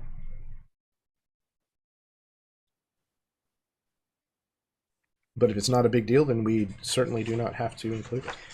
Yeah, so I know I put in some stuff for the ship, but I think honestly I was just thinking like I think at that time we didn't know if we were doing ship combat or if we were doing what we're planning to do with this, and we still don't, which I'm totally fine with on that too. However we want to do, but with the group, and I'm not great at using the Slack or the chat about it.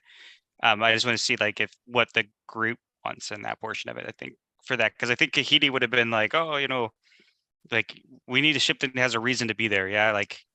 But I don't know this station, don't know this setup kind of a thing. So probably got the nondescript ship, right? But it's going to be looking to like Sylvan and well, probably Sylvan primarily, right? To be like, how are we going to soup this thing up? And Lucius too, because Lucius has also been pretty like ruthless with his Astra, usage, right? And Yeah. I'm more of a big ship combat participant than subterfuge. And I think as far as like, if we're doing it as a hauler and it's a small to medium ship, I think the key was that not necessarily that we wanted extra sensors, but just something that had decent sensors. So like a mining craft might have better sensors than just like a taxi shuttle would. Right. So that kind of thing. Okay. Yeah, some sensors. We have the blueprints from the Glancer, so we know exactly the structure of at least that space station. Jeremy, I'll take a Fifth Element taxi to the ship, please. No one will suspect a thing. You have been docked 5 credits from your account. Yeah, so I guess then Kahiti would be looking towards Sylvan too to be, and the group again. I'm not the thinker in the group necessarily, but I know we have the blueprints. Like, is there anything we can do to figure, like, what's the play, right? Like, I'm good. We can go straight in, right? We can hit this thing hard, literally ram this thing into the bay if we need to, and then just guns ablazing. Yeah, right. I don't know if I've been clear on this. I'm not so sure that this works any way we cut it, right? Like, let's be clear, right? There's fucking 4 of us about to go take on an entire station of shit. So, Well, Yeah, to be so- fair, they don't know we're coming, and I think they're like a lab or something, right? So Yeah. So I think a couple of things. We're outfitting the ship fairly nondescript, but sensors are normal as far as what we'd want it to have. Additional shielding, of course. And I think the other thing is, like, we would be checking to see if this place gets additional supplies. And does it have regularly scheduled supplies? Is it open to the public, or is it completely black site? Yeah, Kind of Ulysses would go back through the backlog of the memories, like what he could pinpoint and figure out, and like look through the blueprints and pull out the blueprints of like what he knows about the station now, and then like would go through it with you about, okay, yes, better shields, yes, we do need some sort of sensors, yes, we want to be nondescript, but also how much nondescript do you want to be? Because this is Sept Aldemont level money, right? To a certain degree, you have to be a little bit more pronounced to even get noticed, I would imagine. If it is a more prominent house, they're not going to expect, or they're not going to feel comfortable about, how do I put it? Like, if they're used to having the equivalent of like high-end vehicles roll up to their ports to dock, and we roll up with a garbage truck, they're going to be like, yo, something's wrong with this. So like, I think that's where you and I can kind of partner and be like, here's what I saw in the memories. Let's see what we can piece together to make it as accurate as possible. And two, it may not be a station that in the under layers of Chrome City that we know anything about, really. We wouldn't have known about it. But at the port, is it a known entity? Is it something that has regular transport routes to it for whatever reason? So that's what I'll gladly look into that. Is it completely stealth, black site, like completely off the books? Nobody knows it's there. Jeremy, is there a way that I could kind of work on that portion? Absolutely. Yeah. Each one Lucius, of you. You deal Yeah. with like how do I put this bluntly? You deal in smuggled goods when it comes to drugs sometimes. Well, Anything this you stuff I do know? is not over the counter. Anything you know about the low profile? Maybe help us out. I mean, how low profile you want to go? I don't know, man, but I just want to see if we can do anything on this one. Yeah, like I don't know how you get your stuff into stations. I imagine a station that size still probably gets things that aren't supposed to be there. We have our ways. Some things are smaller, and they go on other ships, on people.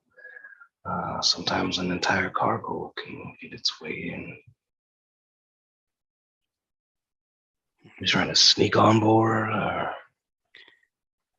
Trying to look like we got a reason to be there. Yeah, you might want to look into some flight logs, and into maybe some fake codes.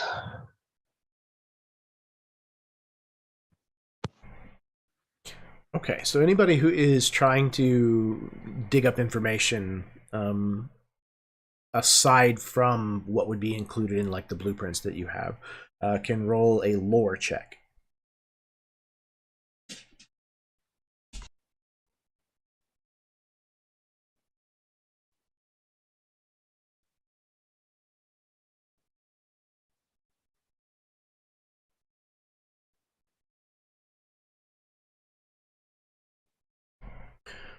Okay. Okay, hold on 1 second. 15 from Sylvan, 16 from Ulysses, 13 from Lucius. Okay. And yeah, Kahiti's out of this one. Kahiti's like sitting back now, like I did my part. Yeah, got a ship, I got weapons, we're good to go. Okay, so I think that Ulysses and Sylvan, you're able to find a couple of individual things that feel like they should be flagged for your research or whatnot. But it's not really until both of you kind of sit down and exchange what you found that you can kind of really kind of start piecing together what you think the case might be. It is definitely not a strictly off the books black site. There's enough mention of it kind of scattered around here and there. It changed names several months back whenever it basically transitioned hands. It was at one point a kind of like a beach helm, if you will, to Sept Aldemont, this kind of space station that they could retreat to spend the season or whatnot. But several years ago, I think that we established it was years. Several years ago, it was sold to Wyrm Hole Industries. And so since, there's been a few mentions of it here and there, of supplies being delivered and things like that. Sometimes transports taking people to and from, but that seems to be a lot fewer. It seems like most people kind of go there and then stay there for long stretches of time. And from what you can gather is there's a couple of different places that you could dock at this spaceport, this space station. Some of them would be more akin to what would have been valet parking, the front door, where guests or whatnot would have arrived before. Now would be, the upper executives of WHI might come and go from. But then there are definitely those other entrances at the back where the people that are meant to not really be seen would come and go from. So you definitely think that you could go either way. You could go a little more flashy and try to blend in that way, or you could try to keep a lower profile and look like one of the crews that would be bringing or taking things from the station. Hired help. Right, exactly.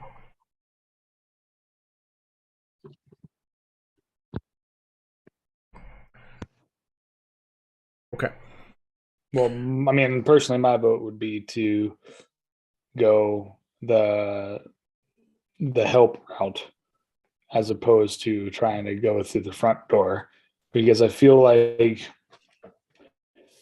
the more we draw attention to ourselves, considering it is the four of us, the more they have the ability to then swing the firepower in their direction. If we go in a little bit more subtle, when we get in, then we can start picking them apart little by little by little. We got to just get in safely. Yeah, unless we can like put a bubble around us that they can't see through. We sneak in. Otherwise, yeah, we just gotta blend in.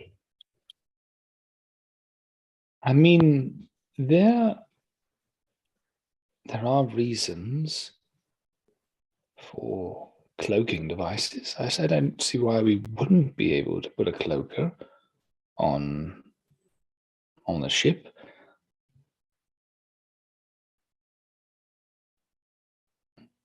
What do you think? Then, if we can afford one, it wouldn't be a bad idea. Oh, I'm sure we could. Sylvan, what do you think?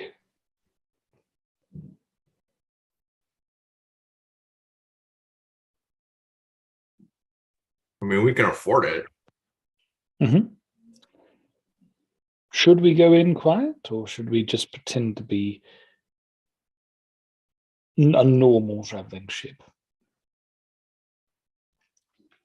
Jeremy, by the research that we've noted, what has been the travel in and out recently of ships? Like, in other words, if a ship were to pull up on this station right now, is that awkward, or has there been enough traffic recently that people are still going in and out? Like, how do I put it? It's like, is the mall still open? Are people still going to the mall, or is this like an abandoned mall that no one's traveling to right now? No, there are definitely still records of people coming and going. If anything, the more records that you have seen, the densest reporting of records that you have seen have been increasing as of late. Definitely seems like the system or the station is kind of okay. They're bustling, ramping up. Gotcha. Yeah. Okay. Well, perhaps going in quiet would be a good idea, because it looks like they've been getting more and more visitors recently, not less.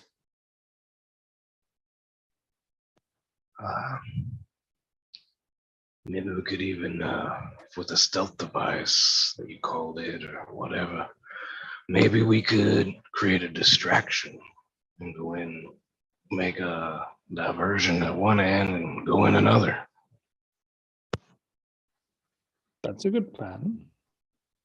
Yes, strike the front, go into the back. Yes, possible. Let's see here. And he'll like pull up the schematics. Didn't we have schematics for a ship, or was that the space station itself? Yeah, the schematics that you got was the space station.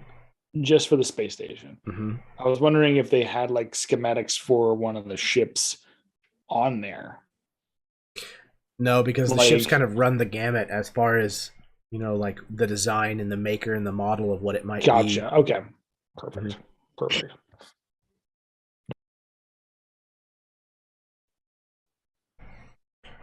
Okay.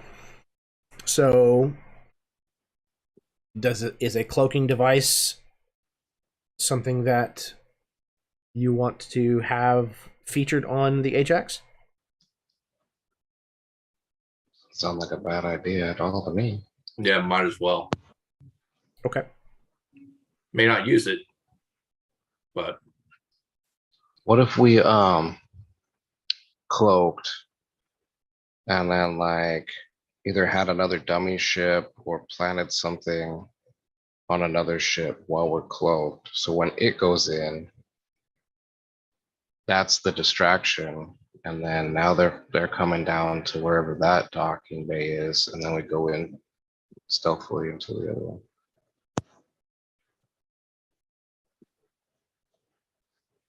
I like this. I like this. It's very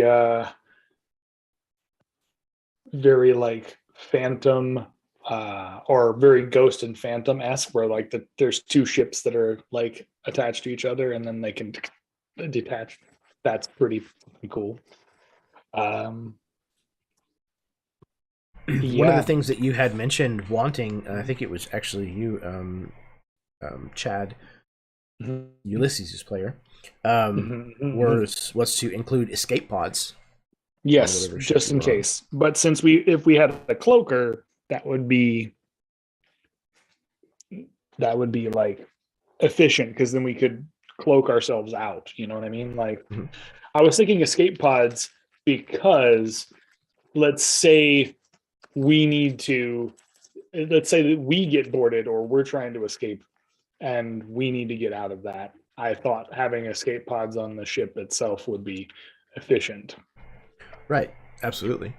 But if you were looking for just drop pods. something that you could, jettison in order to facilitate this distraction, it could even be as simple as one of those. What if I get on like a spacesuit and I like do a spacewalk and I put a device on another ship and then I come back in and we're cloaked so they don't pick, and then we take off, and when that ship docks, we set it off, and then they go down there, and then we're already on our way to the back door. Very potentially. Okay, so I have some sensor arrays and a cloaking device written down that we want to add to this. Not a long paper trail. I definitely think that that's kind of a thing that's just gonna have happened. And a big old like one-time use like missile that one-time use missile. A Moab, yeah, like just a shove it up their tailpipe kind of thing. The plan B. A Moab, or like a missile, or just like a device, like something we would leave behind or something we would shoot into. I guess it would be like able to do both, right? You wouldn't have to use the rocket portion of it. You could just arm it and drop it instead of. Yeah, I guess I'm using like something that's on the outside of the ship, or something that's inside the ship, right? Because cruising up in a dump truck with a missile on the side. No, it would have to be like in a cargo container looking thing, like a Connex, then like secretly I can just blow open and we roll up in a Teenage Mutant Ninja Turtles pizza shooter van. Heck yeah. Like, don't mind me, we're just the pizza guy. 30 minutes or less. 30 minutes or less to your death.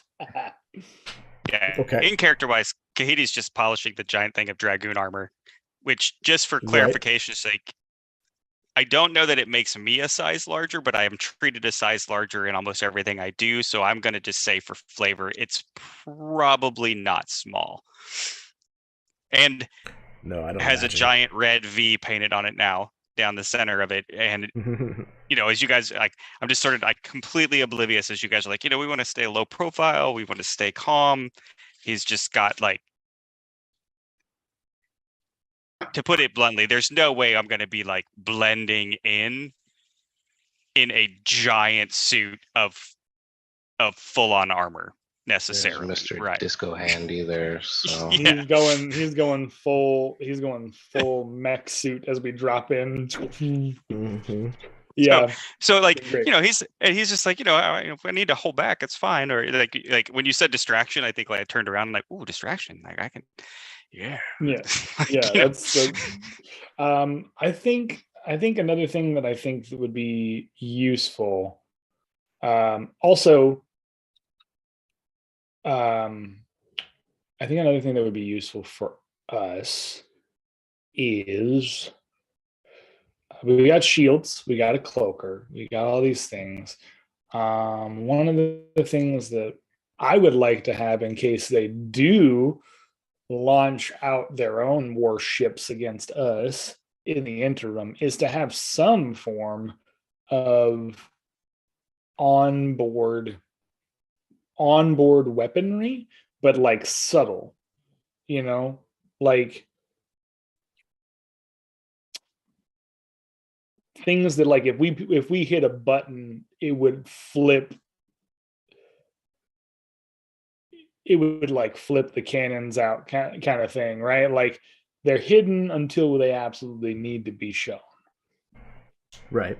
Now, Like we could roll up and look nondescript, and then all of a sudden, if something goes bad, oh hey, get to the gun turret because now we have to defend ourselves as we fly away from this chaos. And I think even like fairly mundane vessels, especially like haulers and things like that, like it would not be uncommon to see some weaponry on them, you know, as a self-defense thing, because there's pirates and things that are out. Yeah, you got to have something to defend yourself against. Exactly. Being able to haul stuff back and forth. Yeah. Right. So, you know, like it's probably not uncommon to see like a pulsar cannon, you know, on something like that. But yeah, you know, the kind of weaponry that you is that more kind of the weaponry that you're asking for? Or are you asking for something a little bit more punchy, but like you said, you know, flip panels that, you know, look like the old Firebird. I think I want a little you know? bit more punchy because here's the thing. I want a little bit more punchy. Okay. Only because let's say we get there and then things we do don't work out. I have to be able to punch through, say, this whole space station's like shields. Like if I have to be able to punch through the shields, I want to know that our weaponry can like punch through those shields if we have to get in. If we can't somehow get past the codes, if we can't somehow divert attention, if we can't do these things, I want to have backup after backup after backup of plans. So if that doesn't work, we're going in hot, and I want to be able to blast the shields down and then like fly in and let Kahidi just go ahead and do his thing as we blast through a hole in the wall and just dragoon armor out the door, you know? We just drop him out the side and let him. Yeah, I think though that Kahidi would also want to make sure that everyone knows, like, number one priority, right, obviously is like the shit they're trying to do can't happen, right? Real fucking close number two priority is getting the regular people like off that thing, right? Like there's a space station that size, right? Like there's citizens there. They're not right. Just like even if it's a mansion size, right? Like summer home size for this guy, mansion size. It's the Clerks conundrum, right? That they talked about in the original Clerks movie, right? Like at some point, they're just a general contractor there trying to do some work when the rebels come blow their shit up. I just came here to fix the airbeds. No, he's not going to give him a ton of time, but that's why he's painting the red V on there. That's why, like, you know, it's once it pops, like until it pops off, no big deal. Once it pops off, it's like, hey, everybody, it's kind of Spaceballs, right? Please, you know, the self-destruct mechanism has been pressed. Please find an escape pod. Excellent. Okay. So with that in mind, let's talk about armor for the Ajax. I know that you were saying you want a little bit of armor, perhaps maybe a little bit more than a typical hauler might kind of have. But it sounded like you also wanted to remain light and maneuverable. So which of those two would be more important to you? I think given that it's a cloaking ship, it'd probably be more important to be light and maneuverable. Okay. As Excellent. much as armor is nice, it probably doesn't fit that. Yeah. That makes good sense. Okay.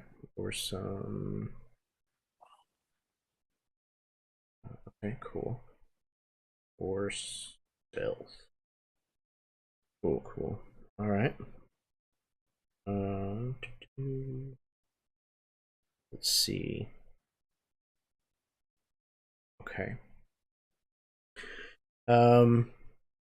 And we're going with something that is light and maneuverable. Would you also want to have it be a little faster than otherwise would be, like a hauler would typically be? Yeah, I guess if we're gonna sacrifice armor, speed would be a nice thing to. Okay. Yeah, I mean, we're gonna probably outside of the necessary things we need for this trip, I imagine we're gonna gut all of the unnecessary skiff that would need be in this hauler, that now we can use to utilize in a new way with the guns and with everything. Like, pretty much this is going to be a battering ram of stealth death, Right. Yeah, it's the delivery system for you. It's like exactly a needle, it's meant to puncture and inject. Yeah. Ooh, something I thought was interesting, and maybe tell me if this is just way out the gate that we couldn't do this, but the idea of both myself and Lucius being Mancers, being able to cast spells of some kind and or cast arcane, like the Astra energy outside of the ship in some way, shape, or form, like being able to augment and shoot our shot, but like outside of the ships without us having to be like outside of the ship, would be kind of useful. And I don't know how I would want that manifested, but so it's funny you should say that, because that is exactly the one aspect that I had kind of planned as a special addition to the ship. Cool. Okay. Do you want me to go ahead and disclose what that was? Yeah, because if you're thinking on the same wavelength I'm thinking, then yeah, I would be down to hear it then. Okay, so as a part of, like, this is kind of like a lengthy discussion that that some of you had with Farsight in kind of the spec of what you were looking for in a ship. So all of the stuff that we're kind of going over now, that's been done to the ship. It's been prepared, to your specifications.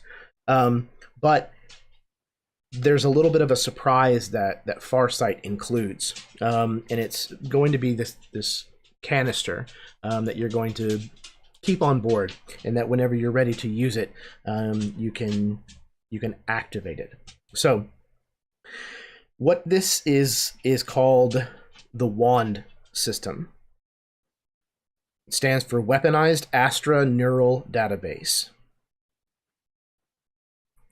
You are going to be able to essentially enter a sphere of like Astra gel, and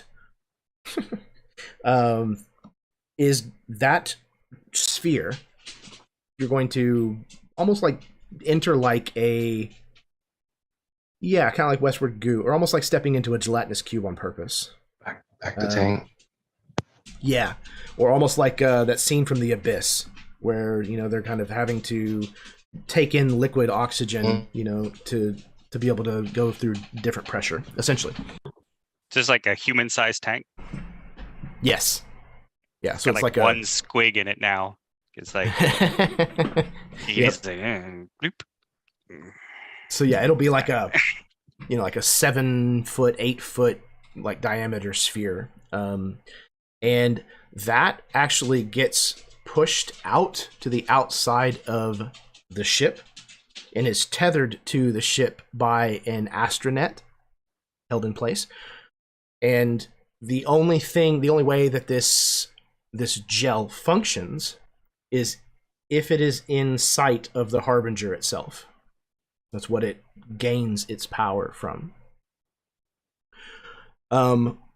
This material is going to allow a user who gets inside of it, the gunner, if you will, to access the powers of any other user that has connected to this wand system before. So it's going to be a magnifier for Astra spells. Nice. You are going to be able, using it, to boost your spells for free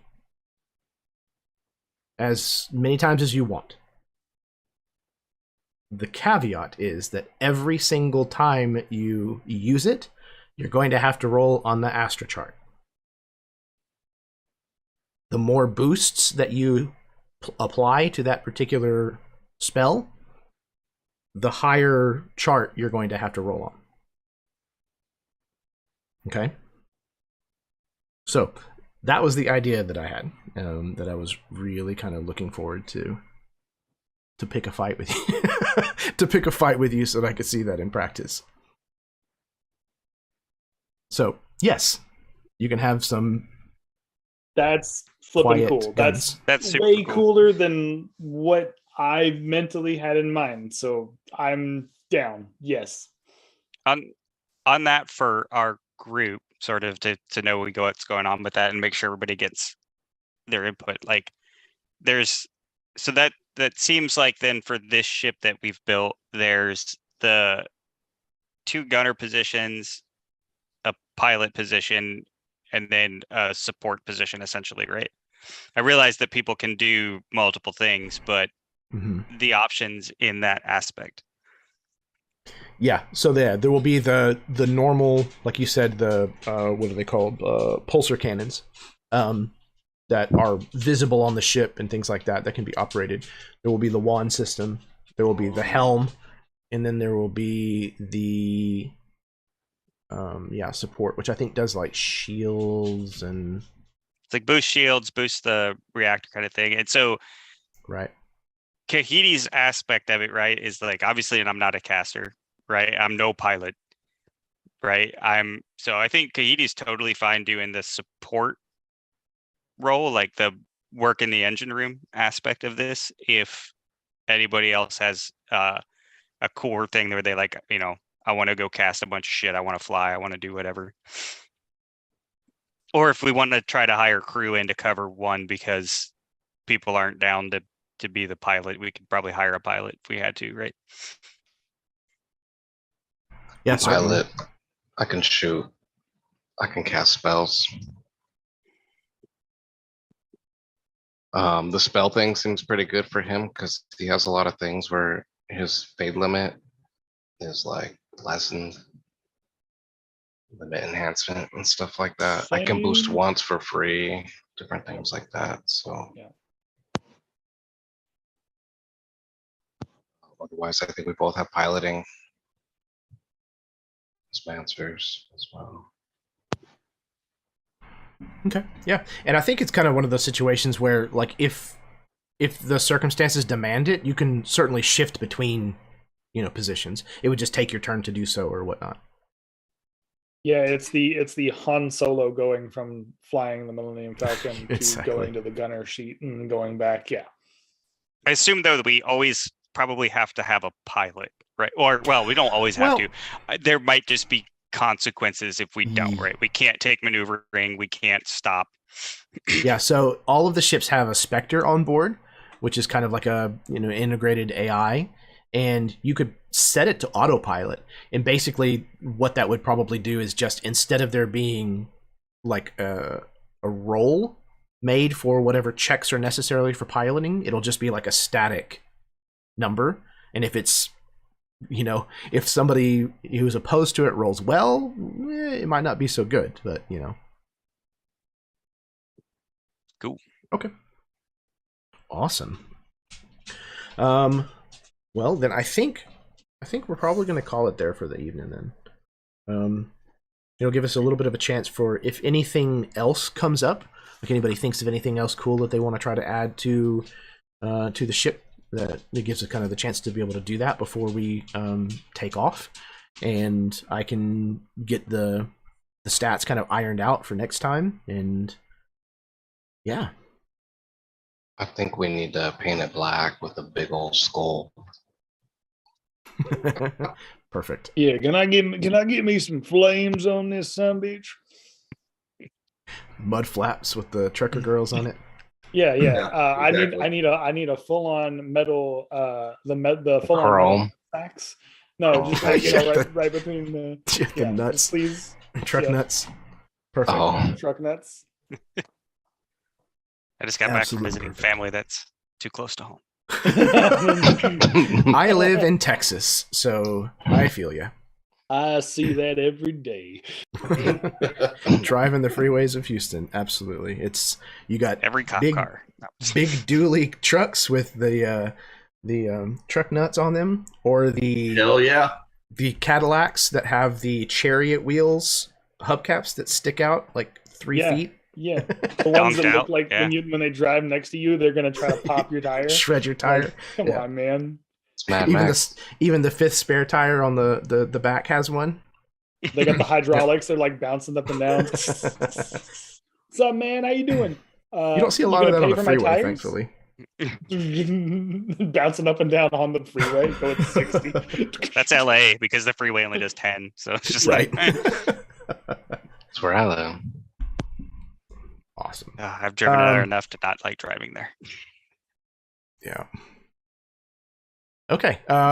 So yeah, I think that's where we're gonna go ahead and call it for the evening. Then, this is good. This was a really fun session. I got some I thoroughly enjoyed this. Yes. business kind I'm of really taken looking care forward of. to next. It's be crazy.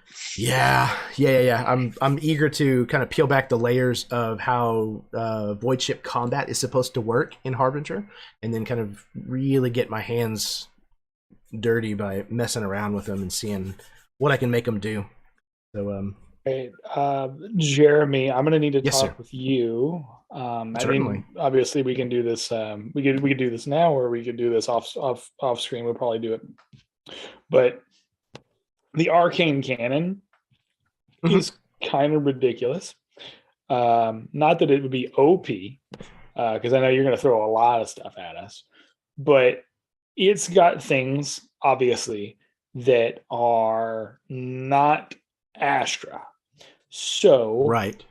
what I'd like to do is if I can keep those things, but then like reskin them and make it worth my while to do, I'd like to take the time to do that. Now, Okay. that So, being said, Yeah, let's I wanna get work with you together on the damage. between sessions and work out kind of what fits, what doesn't, what Yeah, we can sure, reskin, repurpose. If 'Cause it's it's like acid shot, fire jet, right. frost shot, lightning shot, and poison spray that all come from the Yeah. I think we can work out something that feels distinctly Harbinger and distinctly Chrome City. Cool. And still gives you enough versatility and stuff to kind of keep the spirit of the original item intact. So Excellent. yeah, absolutely. Cool. My dog is freaking out and he wants out of this room. So, Okay. Yeah, I'm going to pass things over to the players so that they can give any kind of parting words that they would like to, and then we're going to call it an evening. I'm going to get up to let the dog out, but please, by all means, if one of you finishes, just roll to the next one, and we'll get this thing wrapped up for the night. So to start us off, let's go with Chadnick. Hello, all. I am thoroughly really happy with the way that this mini campaign has kicked off and done. I'm really excited for next session. You guys are fantastic. I love each and every one of you. I don't want to stop playing. Honestly, can we just keep playing after this? Can we just finish this and just keep playing? Because I love these characters and I love this setting and just I need more of it. So yeah. Otherwise, guys, my name is Chad. I'm here. Jeremy, as I've said before, numerous times, buddy, you're one of the best GMs I've ever met in my life. I'm not saying that as you being one of my best friends. I'm saying that as you genuinely capture people with the way you design your settings and the way you design your games, and you're very focused on having player enjoyment, right? Like you focus on making it player accessibility is a big thing for you. And I love that, right? Like you focus on putting that forward the most. So this is going to be my PSA, since Chad below me already did his PSA at the beginning of this. Jeremy Lilly is absolutely one of the best GMs I've ever met. If you haven't had a chance to get in one of his games, I highly recommend you do. He will change how you look at games. And I'm not trying to like make a huge statement that like makes it unattainable. I'm saying if you haven't had a chance to look at it, go back and look at any one of his campaigns that he has run over the last, 7-ish years, right? Yeah. Any one of his campaigns, you ask any person who's played in any one of them, and I 100% will put my money on this, they are worth watching, they are worth playing in, they are worth being a part of. So going forward, if you have a chance to get into a game with this man, please do so. He is an exceptional storyteller. He is an exceptional person. And I love him to death. Love him to death. So yeah, that's my time, everybody. I've had a wonderful night. Y'all have a wonderful night. Thank you, Jeremy. I love you, buddy. Thank you, Chad. I love you too, brother. Now I have to make another batch of brownies. Right. No. Please.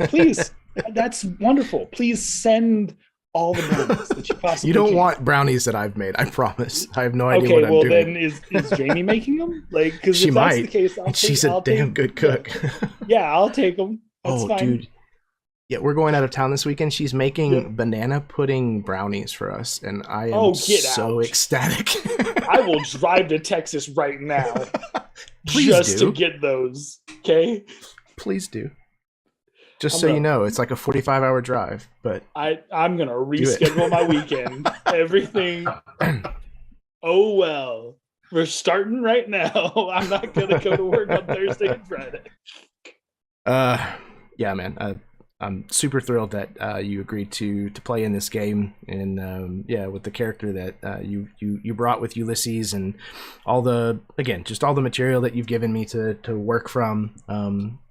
Obviously, the Lorien Vial thing is featured very prominently in kind of the story that I ended up kind of creating, and yeah, I'm super excited to kind of see how this all kind of comes together. What this story is going to look like once it's done.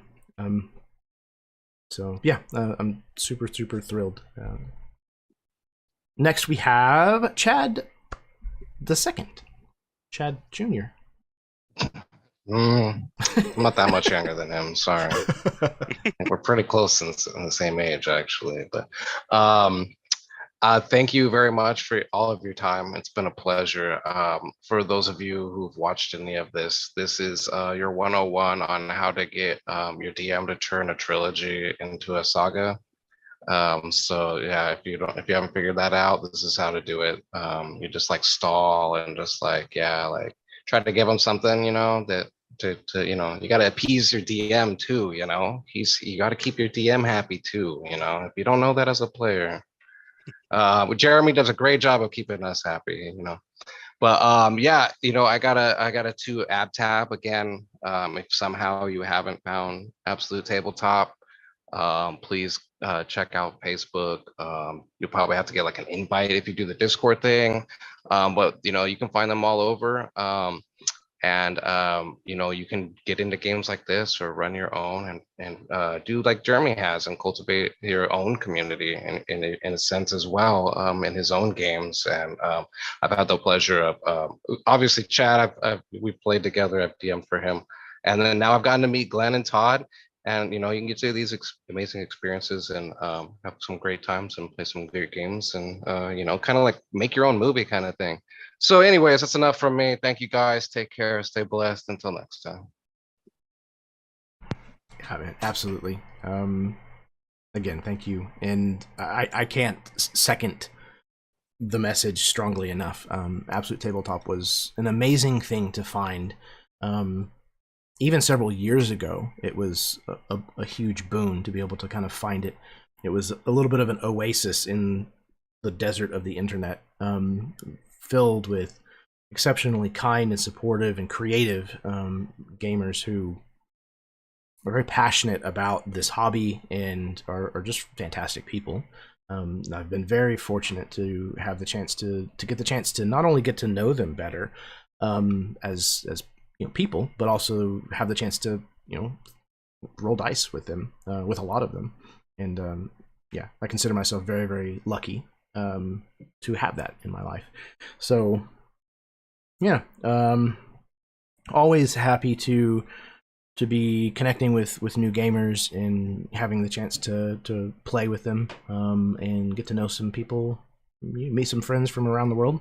It's yeah, it's good for the soul. So speaking of meeting new people and being good for the soul, Todd, you next. Having a great time, like everybody said, going from a trilogy to however many this is going to be and how much more we can drag it on after that. Having a great time. Love meeting everybody. Excellent, man. Yeah, I feel the same way. I'm really happy that it's worked out this well. When randos connect with you on the internet, it's hard to tell, how it's going to work out. And especially in something like role-playing games, especially if you're getting into a role-playing intense game, it's hard to do that with people who are strangers. And again, meeting people on the internet, you never know. It's hard to just throw a shot in the dark and just hope that you hit a bullseye. But I definitely feel very fortunate and lucky that it turned out the way that it did, with you and Glenn joining the game. Both of you are fantastic players and really good dudes. So I'm happy to have had the chance to get to know you. So, all right. Last but certainly not least, we have Glenn. Awesome. Yeah, I'll reiterate a bunch of that, I think, real quick. One, Jeremy, yeah, you're awesome as always. Really appreciate it. It's been super, like, tonight was great because we basically wrapped a lot of the background stuff that I was able to provide for that. So, it's PSA to, again, keep your DM happy. Like, the more you provide them in background and everything else, the better. Well, you can personalize and have a good time with it. You don't have to do it. There's really very few or no wrong ways to play this game, right? That's why the Absolute Tabletop is great, because you get to find other people who play the same style of game that you want to play or bounce in and out of. Or if you like 4 different styles, you find 4 different groups. And I got to give a shout out to just startplaying.com, because that's how I found this aspect to come into there. And you know, the more you play with more diverse groups of people, the more aspects you pick up and have fun with. So can't say enough about it. It's been awesome. Looking forward to rolling this story arc, this storyline out, and then seeing where the next campaigns take us. Yeah, I couldn't agree more. Having the opportunity to play with as many people as you can manage is going to be beneficial. You know, as a player, you're going to see a variety of different GM styles, and you'll very quickly understand what you do like and what you don't, and what you want to try to emulate and what you don't, and vice versa. As a GM, if you run for a lot of different players, you very quickly are going to find the kind of behaviors that you find troublesome or annoying at the table, and you'll very quickly remove those from your own behavior as a player. And you'll also see the things that you really like that people are doing and say, oh man, that's an awesome player to have at the table. I'm going to start doing that in every game that I'm in, because I can see the benefit in that as a GM. So I highly recommend playing with as many people as you can. Just a good philosophy in life, you know. The more varied opinions and types of lifestyles and points of view and walks of life that you get into a group, the healthier that group is going to turn out in the end. So yeah, this is I love what I do. I love rolling dice with people and telling these kinds of stories and putting on a production and having the chance to implement weird, wacky ideas or story concepts. And I'm hugely thankful that there are people who want to play in these games, and for people that there are people out there who want to watch these. So thank you very, very much. I love all of you. And yeah, I think that's all I have to say. So we're going to go ahead and start wrapping things up. Remember that kindness is a free action. It costs you absolutely nothing, and the world needs a lot more of it. So be kind to each other. And until next time, may your dice roll high and your snacks always be within reach.